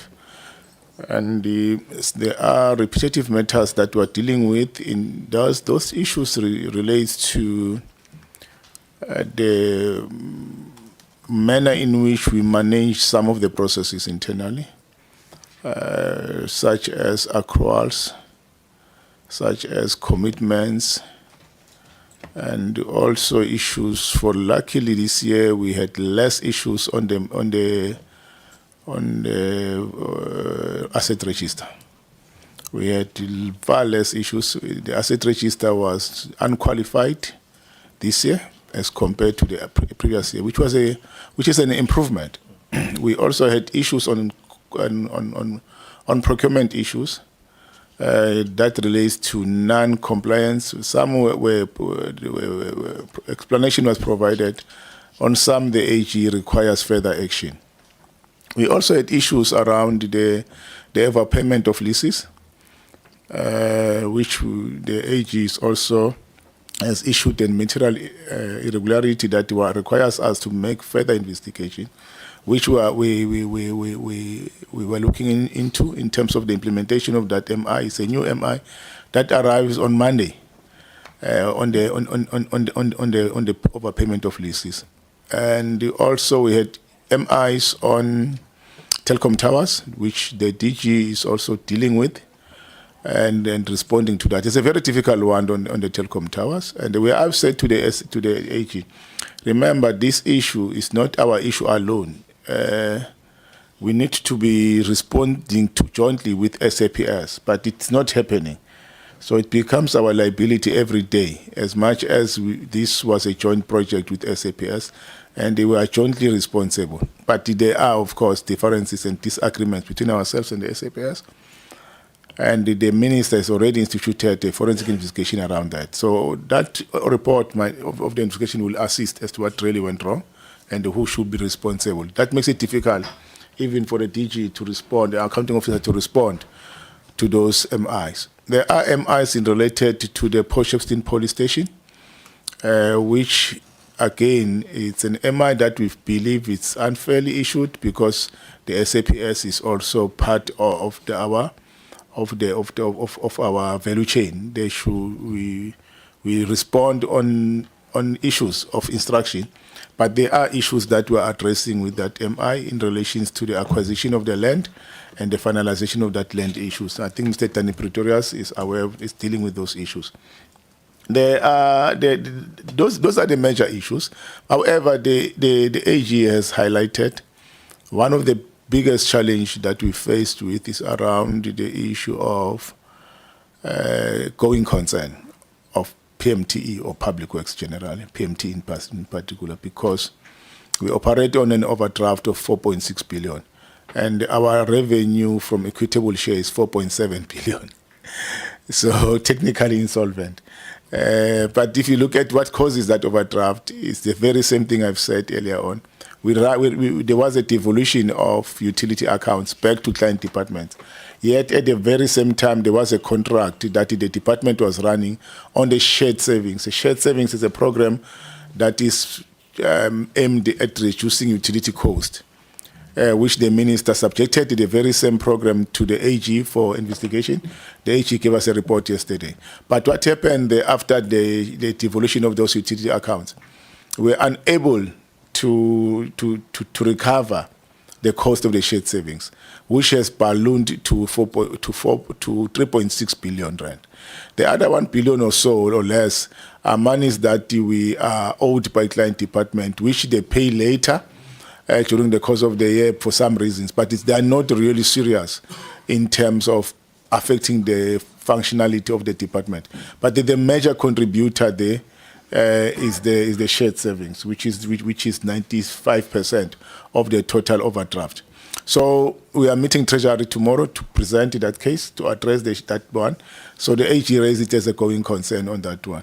So basically, Chair, in terms of the AG issues, around that one, the committees to deal with disposal of assets, we do have the disposal committee, that looks into those issues. However, we have said it will be proper that we dispose assets on the basis of a public process rather than a private treaty, because in private treaties have created problems. As the DGF said, we find that we thought the committee or somebody had processed that particular asset, whilst they've done it underground without any committee involvement, and they regularize the process whilst an individual is benefiting. Those are the corrupt elements that we've identified around the corruption dealing with state properties. And it's prevalent in Johannesburg. The SAPS are, by the way, I heard through passage in the department. After I've met them, they were in the department, and I was asking, what are you doing? They said, no, they're investigating the illegal rental, the illegal leasing of state facilities. So the SAPS is investigating those issues as well through the hotline. That the department, the DGF set has. So they don't even need our permission when they do that. They don't even report. You just meet them when they are investigating certain individuals, and the people don't disclose that they are being investigated. But we are aware that those are the activities yet. We have done two processes. One, identify those properties for disposal. Two, where they are illegally hijacked, we also have to find a way to recover them. So that is how, perhaps, on the issues of corruption, the DGF said, we open cases where the matter has been brought into our attention because it becomes a criminal case for further investigation. Secondly, we subjected the individuals towards consequence management. GRAP compliant, that is the biggest challenge, I must say. That is the biggest challenge that the department has faced, because we were expected to comply with GRAP as a department after several extensions were given for ever years. And the department has been, because we own immovable assets, and for that reason alone, we are then forced, like municipalities and all these entities that owns immovable assets. Just because you own immovable assets, you must comply with GRAP. And then you move from a cash modified system into an accrual system. So that has become, that transition alone has become very difficult for the department. If you look at our financial statement on the main vote, which is DPWI, we get clean audit, if I may say, on the financial statement with no material adjustment. But when it comes to PMTE, because of the accrual, that has not really been entrenched within the entire ecosystem of the department. We had challenges with regard to accruals on one element, for example, on facility management. As an example, because there's quite a lot of accruals that we've been qualified for. The colleagues were not clear in terms of what should have been done. But those are the challenges that we are slowly addressing over a period of time. I think over a period of time, we also need to build capacity to be able to respond to the GRAP issues. On the DDM, I'm not sure, because our participation in the DDM is confined to where the minister is, and we will definitely, it will help, I must say, if the matters can be escalated. But the problem with this kind of negotiations on the land values comes directly from the municipal councils and the municipal senior management. And those are matters perhaps from public works should be escalated at the level of the DDM. But maybe the DG will elaborate what could be the solution based on that, because some of these municipalities, they consider themselves as a sphere of government independent, and they are adamant, they are not open to negotiations even if you pursue them otherwise.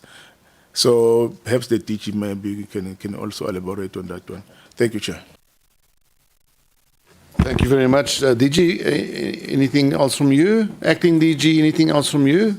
Closing remarks? Covered. Thank you very much, honourable members. Just from my side, let me appreciate once again the two departments bringing their presentations to us. I think it's clear from the presentation that non-paying entities, non-paying clients is a huge problem. And that's something that our committee can certainly concentrate on. I mean, how can you not pay your rent? every single person in South Africa either pays a bond or a rent, and you cut your cloth according to the cost of your living expenses. And we see a lot of departments not doing that. They're not paying their rents, and yet they have flashy cars and they spend a lot of money on other stuff. So we need to, I think, in our oversight, make sure that we keep an eye on that. We also take note. Thank you very much for the offer, Department of Planning, Monitoring and Evaluation, to come and present your evaluation framework update to us. I'm sure that the Secretariat has taken notes of that, and we're going to invite you, but we'll do that post G20, because the G20 is keeping you very busy at the moment, I believe. Honourable members, thank you very much for your time and for your input this morning. I really appreciate it, and thanks for all the staff. I'd like to then ask the departments, you are welcome to take your leave, and we will then just quickly do a little bit of homework with regards to previous minutes. Thank you very much for your input, much appreciated. Honourable members, there's just one set of minutes that we have to attend to. They've been distributed to you by Mr. Ntalini. They are dated the 29th of July 2025. It was the briefing by the Public Service Commission on the assessments undertaken in respect of GIAMA. Let's just look at the first page. Attendance, are you all happy there? Second page. Third page. No problems. Fourth page. See, yeah. It'll be attached as soon as we approve these minutes. Can I have a proposer for the... So before I can attach my signature, can I have a proposer to second it? Thank you, Honourable Kaunda. Thank you, Honourable Chair. Much appreciated. Thank you very much. Honourable members. Honourable members, there's 1 second for me.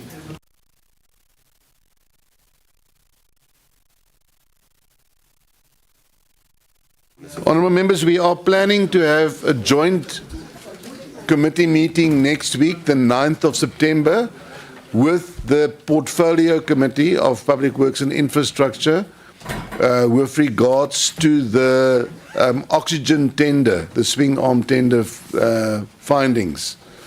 But it's really important that the Minister has to be at that meeting. So I have requested that we make sure that the Minister is there and then confirm the meeting. So I beg your indulgence in this, that you just stand by for me. If the Minister cannot attend that meeting, we will have to do something else in its place. But it's really, and then we won't have a joint meeting. It's really important that the Minister attends that meeting, and I've made that clear to the staff. So please, if you can just indulge me in that. And then I'd like to just ask all of you, once again, honourable members, you'll find this during our committee meetings, waffle in, waffle out. And if we're going to spend a lot of time in making long speeches in our question time, the departments will respond with long speeches back without giving us any information. So please, can I request that we can try and go around the table twice in a committee session. Please restrict your comments to questions and make them count, and then we'll get telling answers back, and then we can go back and follow up. Thank you very much for your patience. I appreciate it, and we look forward to seeing you next time. Thank you. Meeting adjourned.